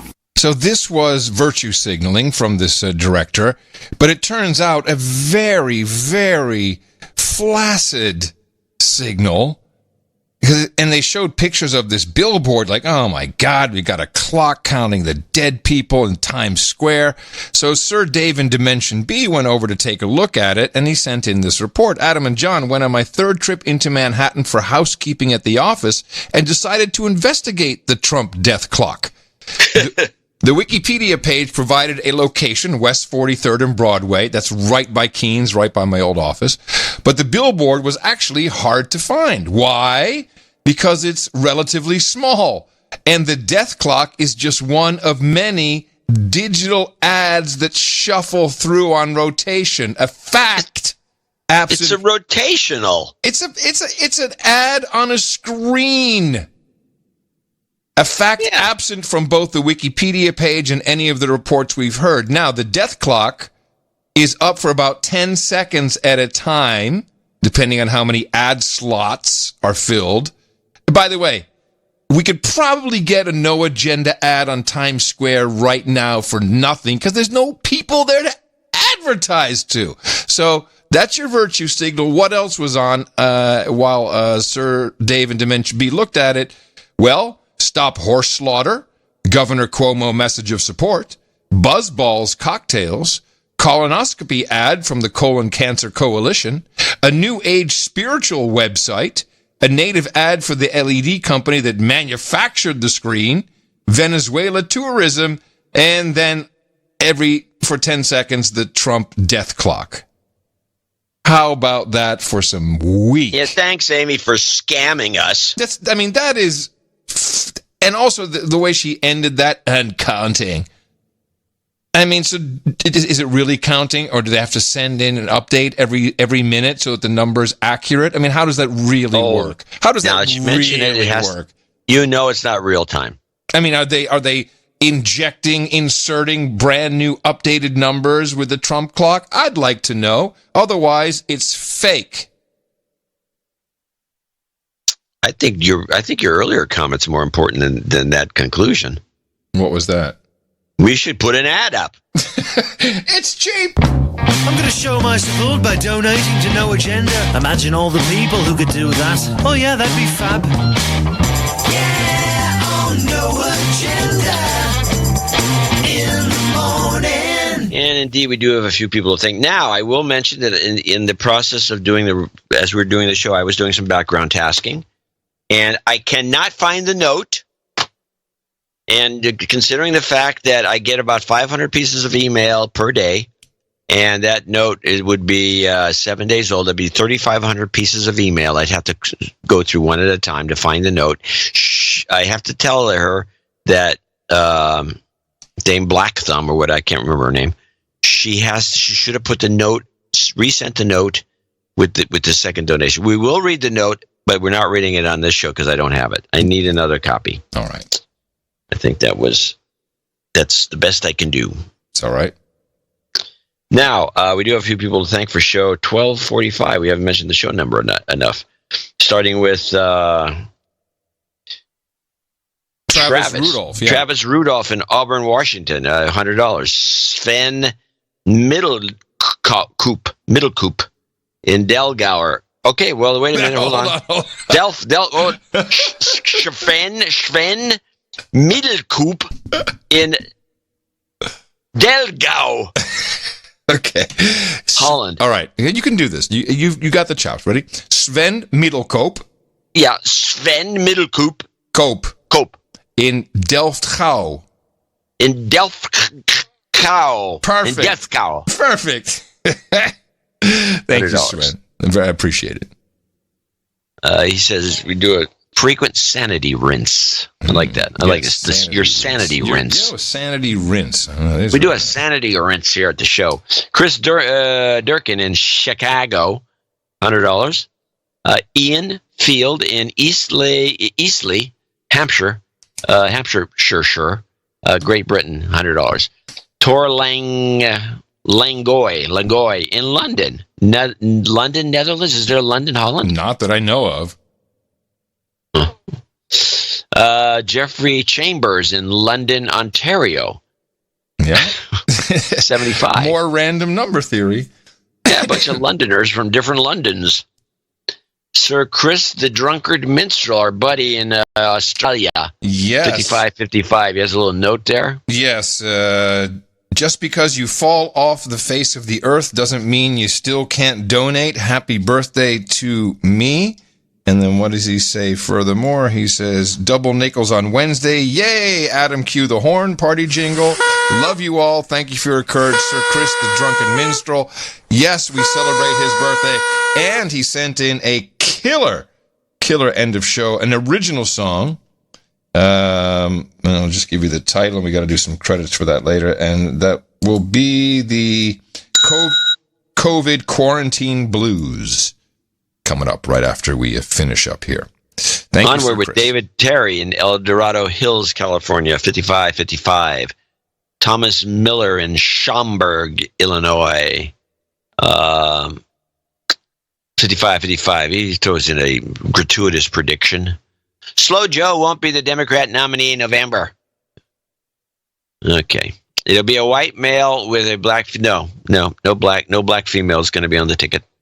I said it before, I'll say it again. I'm not going to say it again today. The Democrat women, mostly white, will not vote for a black woman. Hillary is their choice for first female president, not a black woman, random black woman. And Adam Naus in London, Ontario, another Londoner, 5555. Kate Schramm. Hold on. He has a birthday, Adam Naus, for the 27th. He'll be turning 32. Greetings from the Naus family of Southwest Ontario. He says, I'd like to call out Justin Trudeau as a douchebag. I don't think that's appropriate. The douchebagging is for people who don't donate. Now, I'm sure Trudeau has not donated, but it's just kind of a gratuitous out there. Yeah, we don't want to make a habit of that. No, that's easy. Because then all of a sudden you're douchebagging everybody in the world you don't like. Yeah. Thank you, though, Adam. Appreciate it. Yes. And the Naus family is very important to our show. Yes, the whole Kate family. Schramm in Dubuque, Iowa, 5526. Brian Richardson. Hold on. It's just because it's a birthday. Donation made on behalf of my smoking hot hubby, Bobby Schramm, who will be 35 on the 26th. Add him to the birthday list. Be grateful. We are dedicated listeners and value your analysis. Love you both. Thank you all for the No Agenda. Thank you for all you do for the No Agenda tribe, says Kate Schramm. Thank you. Is he on the list? He sure is. It's a lighter shade. Yeah, that doesn't come across on my screen. Brian Richardson in Aurora, Illinois, 5525. Also, and you did make the cut for Sunday. Yes, birthday shout out. He's on Monday the 25th. He'll be 27. You bet. He says, "Bring back the sash." The No Agenda sash was a failed fashion accessory. It was a fail, double fail. Did not work very well. Double fail on the dime. Ryan Regal, double nickels on the dime in Encino, California. Stas Gomberg, parts unknown, double nickels on the dime, 5510. Neil in Elm City, North Carolina. Sam Van Hoor in Amsterdam, Holland. It's Van Horen. I think we're messing. Van Hoor. I think so. Anonymous, I'll read this. 5333. This donation is to honor the memory of your mom, Adam. I remember when you announced the sad news that she had passed away, which is now like 12 years ago. No, that was recent.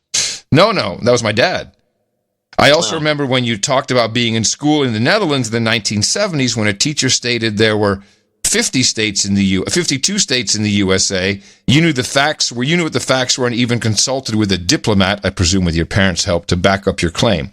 I'm guessing that experience planted one of the seeds for what was to become the No Agenda show. Rest in peace to both your mom and dad, and thank you and JCD for all you do. This is very kind of you. Actually, I called the embassy myself and recorded it on a tape recorder. Where my mom helped me the most is whenever I built when I was 15, whenever I built a crazy little FM transmitter, she would drive me around the neighborhood to see how far my signal would reach. As a pirate, I've always appreciated that. So I had a similar kind of a moment where where the BS was obvious, and it was about the same time as the International Geophysical Year. And this was a moment when you're a little kid, you're like third grade, second, I don't know what grade it was. But whatever grade it was, I'm looking at the world map, and I'm looking and I'm thinking, I'm saying, this thing is flat. South America looks like it would fit into Africa. Oh. They must have been one continent at some point. Oh, no, that was verboten back in the day. No, you're an idiot. That's not. It just looks that way. It's a coincidence. You stupid kid. And then International Geophysical, you're determined that they were hooked up. And there were these things called tectonic plates and was moving all these continents around. So why were they so adamant about this? This is like the hydroxychloroquine thing. Why are these guys so adamant? Why don't they say something like, well, it looks like, I don't know. Maybe some time ago, we don't have the evidence one way or the other. No. That wasn't it. It was like they were adamant. Yeah. Very bothersome. Yeah. And I remember and that was 5th grade. The teacher's like, so there are 52 states. My hand goes up. No, there's 50. There are 52. I said, well, no, there were 50. Then you people bought, because they didn't like Americans. You bought Alaska and Hawaii. I said, I'm so sure it was 48. Nah, shut up. And then I came in and I played the embassy, assistant ambassador or whatever on my little cassette deck. And I think the teacher was more pissed than ever. And that was, what did you expect? My first experience. Well, it's a lesson to be learned. Yeah. Sir J. Boy learned that he should give us $52.80 from Aldi, Virginia. Baroness Monica's on the list with $50.60 from Drayton Valley, Alberta. He says it takes a 90%. They're irked about the value of their money. Yeah. Krista Scott in Tucson, Arizona, $50.24 with a birthday coming up. For her boyfriend, Gary. He'll be 26 on May 24th. This donation is in honor of him. We are truck drivers, spend a lot of time listening together while driving. He brought so many amazing things into my life, and introducing me to No Agenda is just another wonderful addition. Adam and John, thanks for all the hard work you put into making this the greatest podcast in the universe. You make us laugh and smile every week. To my sweet, hardworking boyfriend, I hope your 26 years the best yet. Happy birthday to my sweet baby Gary, and thank you both for putting food on our tables. Literally, almost close enough. Forrest Martin's next on the list, $50.05. The following people are $50 donors. Name and location, if I have it. Julian Robbins in Aptos, California. Jesus Allen, your buddy in Austin, Texas. Mitchell Kaufman in Hillsboro, Oregon. Sir Silver Dude of the Silver Dolphins in Severn, Maryland. Sir Patrick Maycom in New York City. Andrew Newton in Swindon, UK. Fantastic info on the Oregon. Good. Alexa Delgado. Also in Aptos. Did I do her? No, Julian Robbins above there is Aptos, California. We have two Aptoses? Yeah, Alexa. What kind of a weird day is this today? Alexa and Julian should get together. Hey, hang out. Alexa Delgado and Julian Robbins, both in Aptos. Yeah. Stephanie Sutton, and both gave 50. Yeah. Wow. Stephanie Sutton, Mesa, Arizona. David Wilson in Springshire, Queensland, Australia. And last but not least, Travis Randolph in Auburn, Washington. And he did have some note here. Yeah, he's another JRE guy. Yeah, but listen to his note. In the morning to you, gentlemen, I was hit in the mouth from Adam's appearance on the Joe Rogan Experience. You've quickly become my most favorite podcast. This is my second donation of the day. See, second, the JRE tribe. I didn't realize I needed a PayPal account to make a comment. Thank you to Mark on noagendasocial.com for helping me realize the error of my ways. That would be Void Zero, probably. As a newbie, please explain how the donations work and what it takes to become a knight or a baron. I cannot in good concise start to make my way towards knighthood until Joe Rogan joins the round table. That said, please take today's donations of $150. Well, that's interesting. And apply it to future Sir Rogan's knighthood. I challenge all douchebags from the JRE to donate to the cause. Much love, friends. I humbly ask for a shut-up slave and a job's karma. Did Travis come in with 100 earlier then? Is that what he did? I'm trying to figure out what he did. I remember the name Travis earlier. Yes, that's right. He came in with 100 too. Holy crap. Well, thank you very much. The Rogan people, they're classy. Yeah, it's really surprising. No, it's not. I expected no less. Well, I mean, when you listen, Rogan, he promotes the kind of the socialist agenda. He's a big Bernie bro, and he backed off really fast when somebody thought he might vote for Trump. He's an LA guy. He's living in LA, even though he doesn't like it. But everyone in LA, you can't ever do that. You have to be a dedicated Democrat in LA, or you're just a slime ball. Well, you know the rumor. What's the rumor? The rumor he's moving to Texas. No, he's not moving. Okay. Thank you all. But I think the funny thing was, in the process of doing my research on this, especially enhanced PPP stuff, there's a lot more podcasts in Austin than we think there are. There's other ones. Oh, yeah. There's others here. Yes. It's a nice little, it's an interesting little place. We've got a little niche here. Well, I was here earlier. There's somebody very interesting that lives there that be nice to do an interview with. Bobby Inman. Is he still alive? I know exactly. I believe so. We got to find him. All right. Thank you very much, producers. Once again, you've pulled us through it. This is your podcast. We really appreciate these notes of support and the value that you've assigned to that, and always love the numbers that you come up with and the reasoning behind it. Of course, I want to thank everybody under $50 who came in on our subscriptions, etc. You are highly appreciated.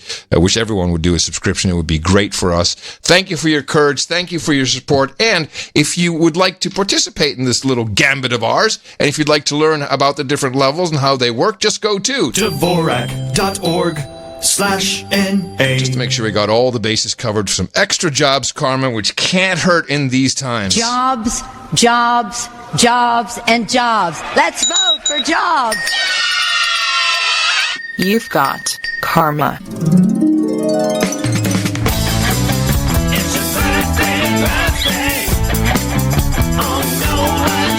And it is the 24th of May. We are moving along fast here in 2020. Here's a birthday list for the No Agenda producer. Sean Smith says happy birthday to his country cutie, his country cute roommate, Cheryl.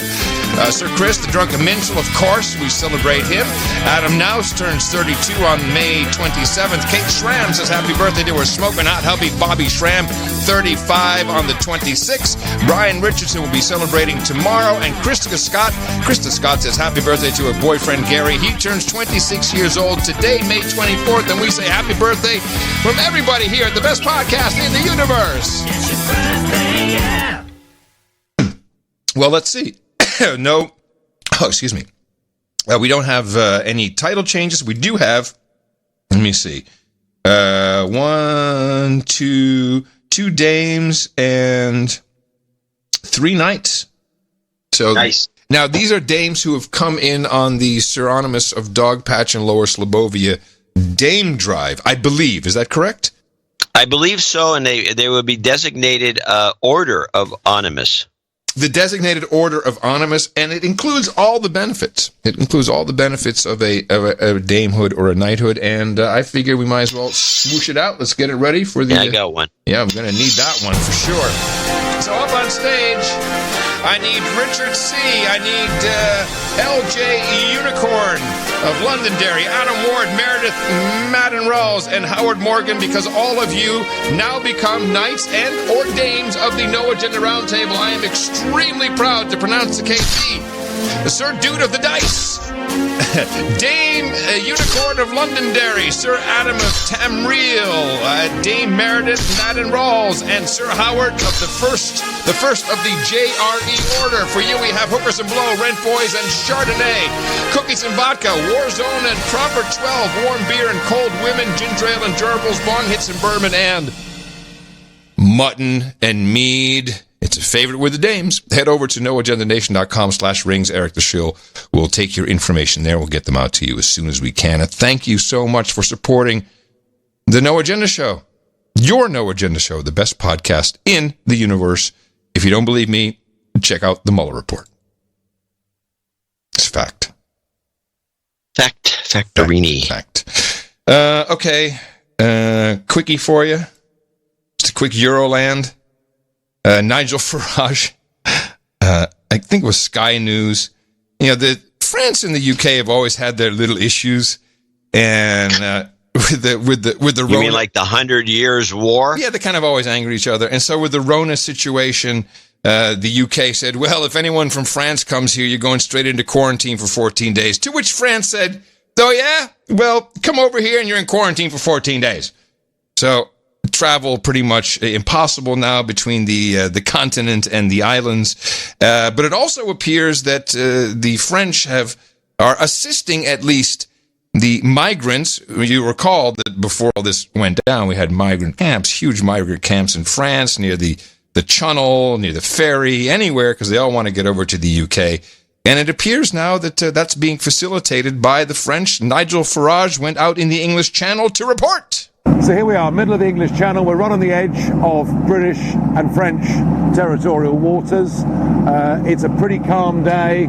Already there have been 3 migrant boats spotted. All of these are classed as search and rescue missions. But the truth of it is, this is a massive criminal enterprise that is organising all of this, making vast sums of money. You can see the boats absolutely packed, all being charged a minimum of 5,000 euros each for the criminal gangs to make this crossing. I mean, you can't believe when you see how close the water is to the edge. I mean, how massively overcrowded this is.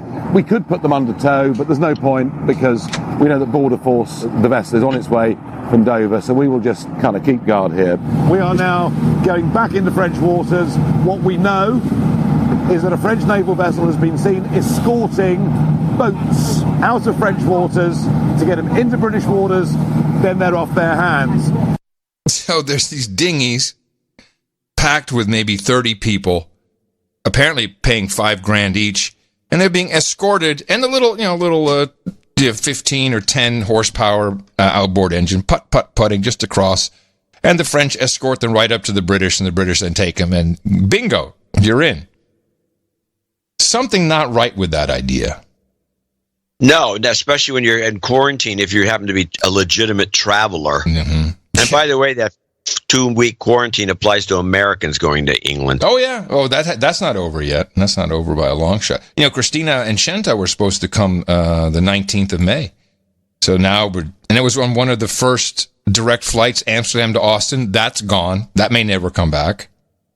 The direct flight, which I was pretty pumped about. Yeah, well, pump no more. Okay, I'm going to play. This is my last clip, and then all right, I have, just to let you know, I have a couple of things I can play, but I think I'm only going to play. Well, since you just did that, let's get this out of the way. Since that's an international report, I want to do a COVID beaches in Barcelona clip. Oh, nice. And then I have the Kamala Harris resolution clip, which is kind of interesting. Okay. But at least get this out of the way as a international report about beaches in Barcelona are open. Beaches in Barcelona have finally been allowed to reopen, albeit with the requirement for social distancing. Although with temperatures soaring, keeping apart from others is a tall order for some. Alexander Orcott has the story. At last, the chance for people from all generations to go for a paddle and feel the sand between their toes. It's a part of everyday life that Barcelona residents had badly missed. Until now, people were only allowed to exercise alone between 6 and 10 o'clock in the morning. But these new liberties come with strict new instructions. What? Walking is allowed, but sunbathing, swimming and playing games in groups are forbidden. Stop and playing even games! In hot weather, face masks should be worn. Instructions that are repeated on loop through loudspeakers, although some people say they haven't got the message. It's so stupid. I can't even laugh about it. It's so dumb. When you can exercise between 6 and 10. You may walk, citizen. Don't play games. You may walk. People, resist. All right, here's a Ask John. Tell me, this is an Ask John. Yeah. I'm going to play a clip. It's 29 seconds. The president receiving the Space Force flag in the Oval Office. Then tell me what is interesting about what the president says in this clip. We have, I call it the super duper missile, and I heard the other night 17 times faster than what they have right now. Then you take the fastest missile we have right now. You've heard Russia has 5 times, and China's working on 5 or 6 times. We have one 17 times, and it's just gotten the go-ahead. 17 times faster, if you can believe that, General. That's something, right? 17 times faster than what we have right now. Fastest in the world by a factor of almost 3. Okay. Did you notice anything interesting that the president said there? Well, he said that we have a missile apparently that's 17 times faster than anything ever built. Right. Right. Which is also 3 times faster than the Russian. They're talking about the hypersonic missiles. I think you need to put on the glasses. Okay, let's see what you're dealing with here. You got the Q glasses on? I do. That's why I'm wearing them now. He said 17 5 times. What letter of the alphabet is 17? 6. What? 3. What letter? No, it wouldn't be 3. What letter of the alphabet? Oh, the alphabet does. It wouldn't be 6. Duh. I don't know. I don't know. I mean, I could look at the alphabet and count, but you're going to just tell me it'd be easier. Q. Q. And off they come. He said 17 5 times. Clearly, trust the plan. Where we go one, we go all. Q in the house. Space Force. Space Force.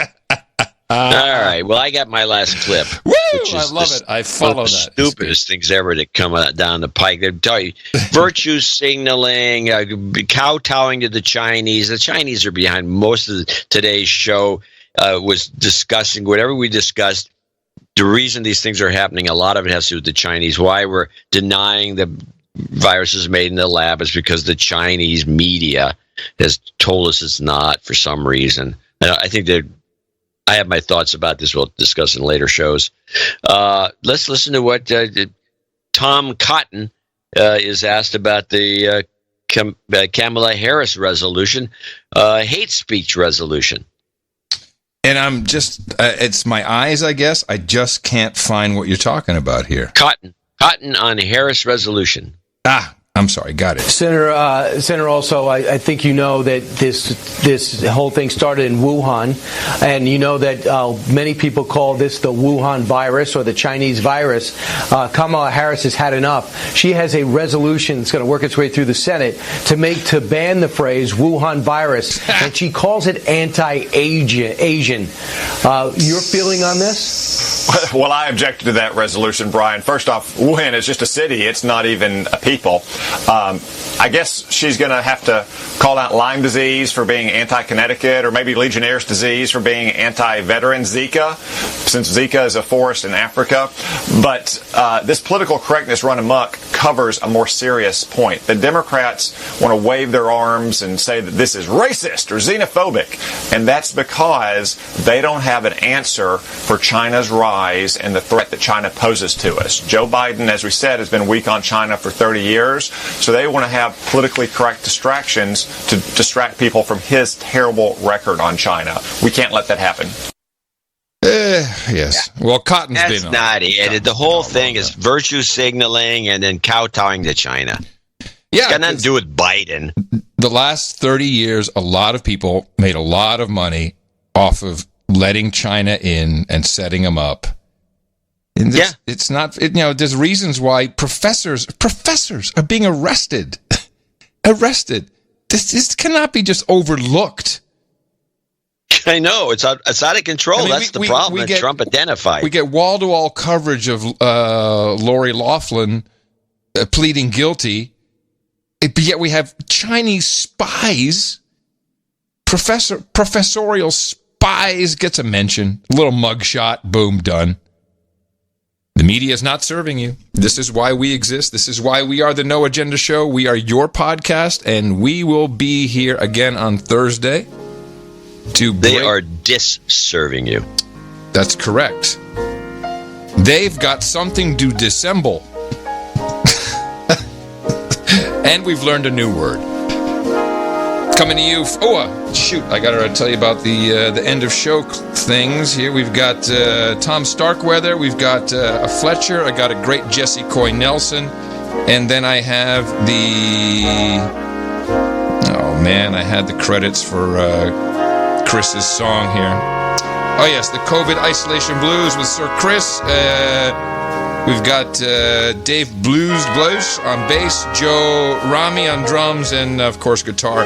And that's a Gibson Les Paul 77 vintage. Coming to you from Opportunity Zone 33 in Austin, Texas, capital of the Drone Star State, FEMA Region number 6 on the governmental maps in the morning, everybody. I'm Adam Curray. And Northern Silicon Valley, where everybody's just all in for old Joe, Sleepy Joe. He's going to win. He's going to be president. I'm John C. Dvorak. We return on Thursday right here on No Agenda. Remember us at Dvorak.org/NA. Help us out for the next show. Until then, adios, mofos! And such.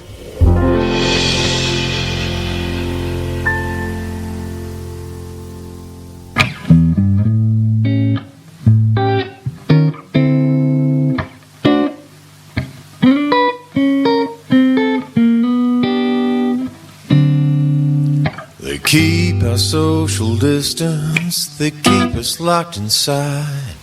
They say it's for our own good, but I think they're trying to hide. 'Cause to isolate the poorly,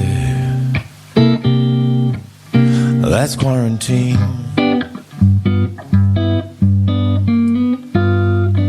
But isolate the healthy sounds like tyranny to me.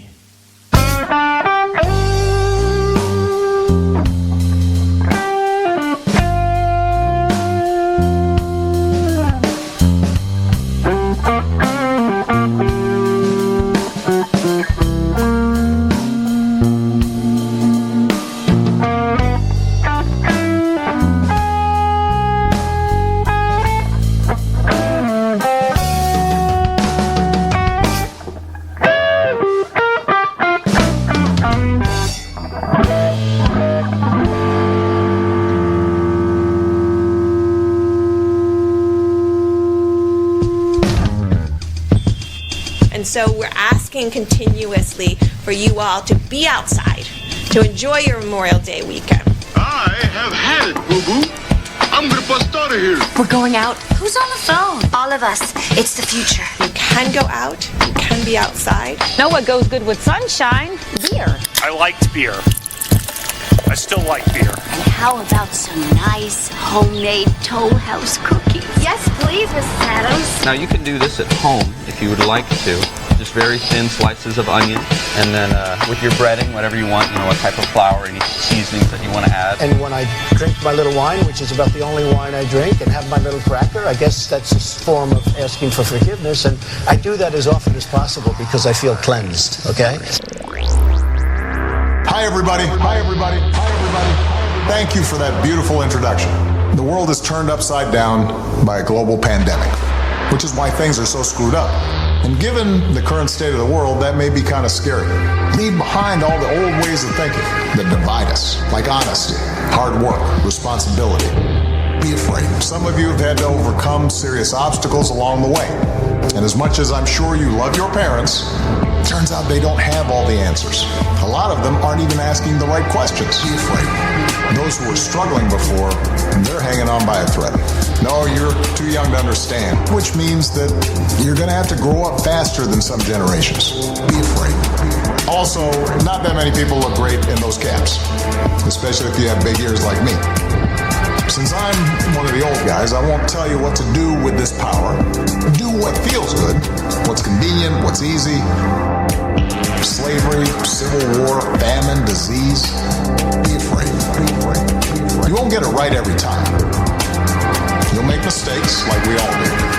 No one does big things by themselves. That's how little kids think.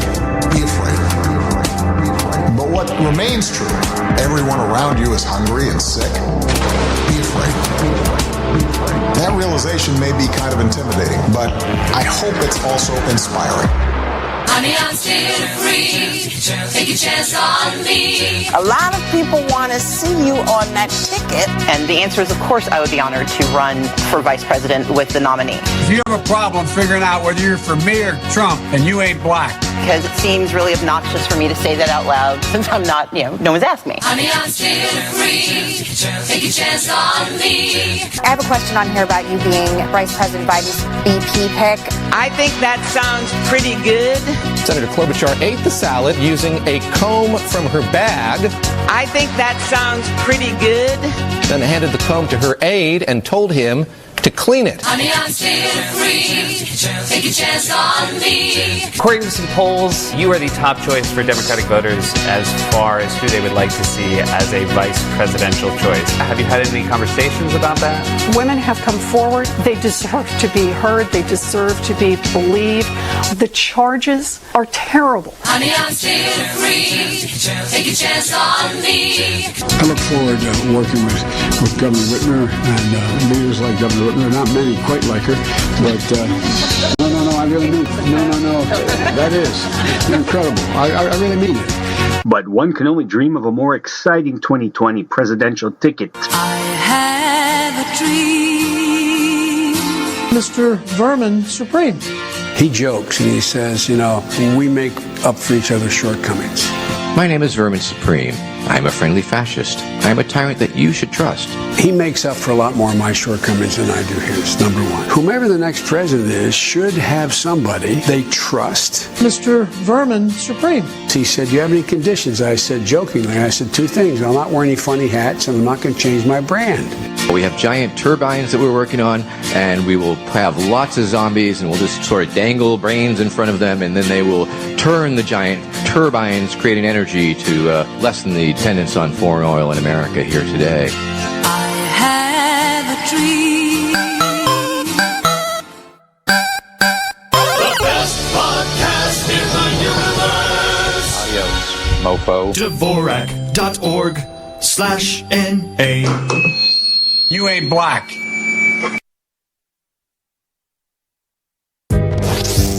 Podcast around the clock. This is the No Agenda Stream.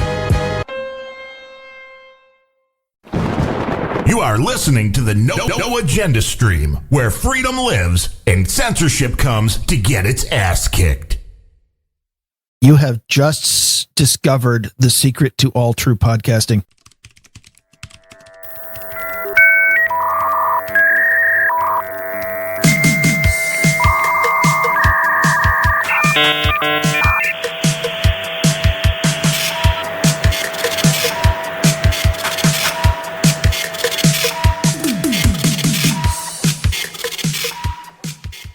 Hello and welcome to episode number 64 of Grumpy Old Ben's. I am Darren O'Neill, coming to you live from a bunker deep in the heart of Middle America, just outside of Chirac, where we're not voting by mail, but, we've been lying and cheating at the polling place for years anyway. And from America's left coast, where people are still falling for the Nigerian 419 scam, I'm Ryan Penrose.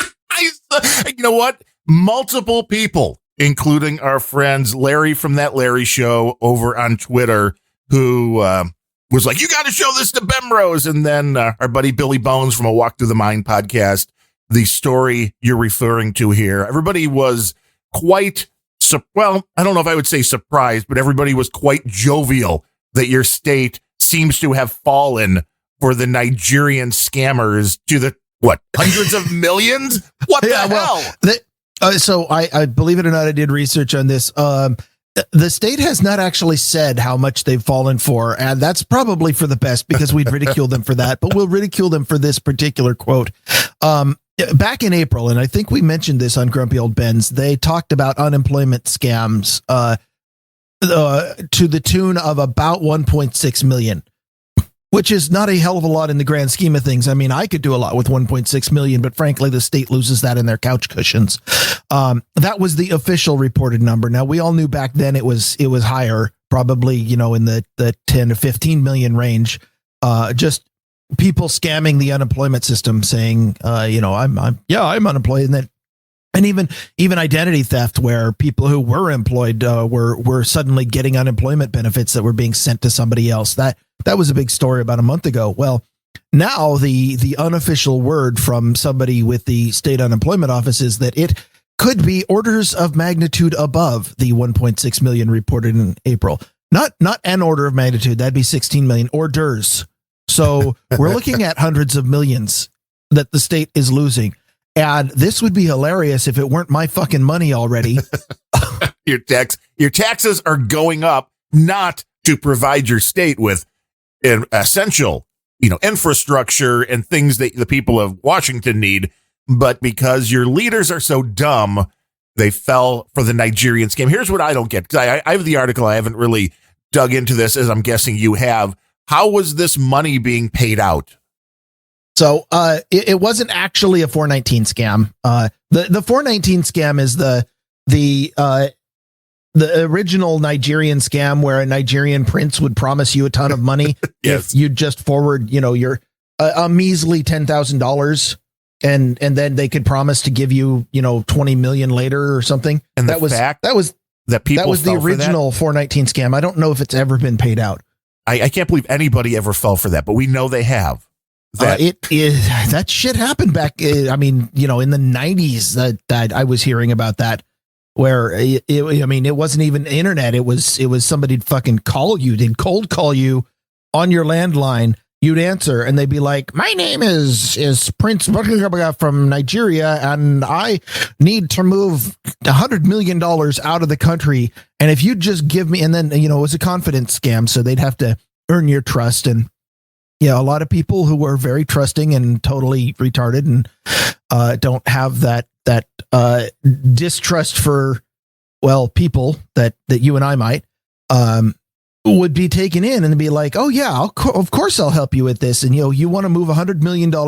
It was usually, they want to move $100 million or 10 million to the country, and they'll give you 10% for helping them out. And then right at the end, once you've agreed that, okay, yeah, I'll definitely help you by transferring this through my bank account, they would then say, "Oh, but we need $10,000 or we need $1,000 or something." And that was what the whole scam was really about, because you forward that and suddenly you're never contacted again. That's not what this was. But they say it was a fraud where they actually traced it. The money was going to Nigeria. So it was kind of a Nigerian scam. But this scam was more, they're filing for their normal old identity theft and then filing for unemployment from people who are either have jobs or not seeking unemployment or don't exist anymore. And, I'm sure that the state of Washington is probably totally willing to pay out benefits to dead people in Chicago. That sort of thing happens. Well, this is kind of a big deal with everything going direct deposit, because if you actually had to ship a check, mail a check, then you would have to have a bunch of actual physical addresses to get the checks. I'm assuming that this was you or I would. I'm not sure that the state even cares about that. Maybe you can have like 1,000 addresses at one PO box. No, that seems fine. Yeah, or let's send all of our unemployment benefits to China. Yeah, we get that. Right, I'm just visiting China right now. So if you could send me that check, that would be great. Millions of people in the state, tens of millions of people in the state are unemployed and visiting China right now. And never mind that the population of the state is only 8 million.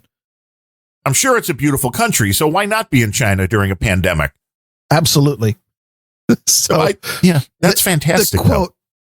The best quote that I got was from one of the officials said, this disclosure came, the disclosure of having lost the money, right, as the state was already struggling to process an unprecedented wave of legitimate jobless claims amid one of the worst economic crises in U.S. history. And I understand that. And if you're a bureaucrat in the unemployment office, then this must feel like a perfect storm. But I just want to point out that it was Jay fucking Inslee at the hands of the HARP machine. This storm was man-made. It would not be one of the worst fucking economic crises in U.S. history if our leadership, and I use that in air quotes, was not completely destroying the economy charitably because they're scared sheep. And if you believe conspiracies, because they want to tank Trump. But there would not be all of these legitimate jobless claims if Jay Inslee were not trying to ruin the economy of the state by putting everybody in the fucking state out of jobs. Just had to get that rant out there. Yeah. I mean, let's add on to the fact, and I know everybody has a different point of view. The science, air quotes yet again, is anything but settled. But I did see an article, an interview talking to an Oxford epidemiologist, was an older, I think she was from Pakistan, Pakistani woman, who was an Oxford epidemiologist, who said, looking at the data, it appears when you look at all the different places in the world and how this virus went from hitting the ground, spiking up,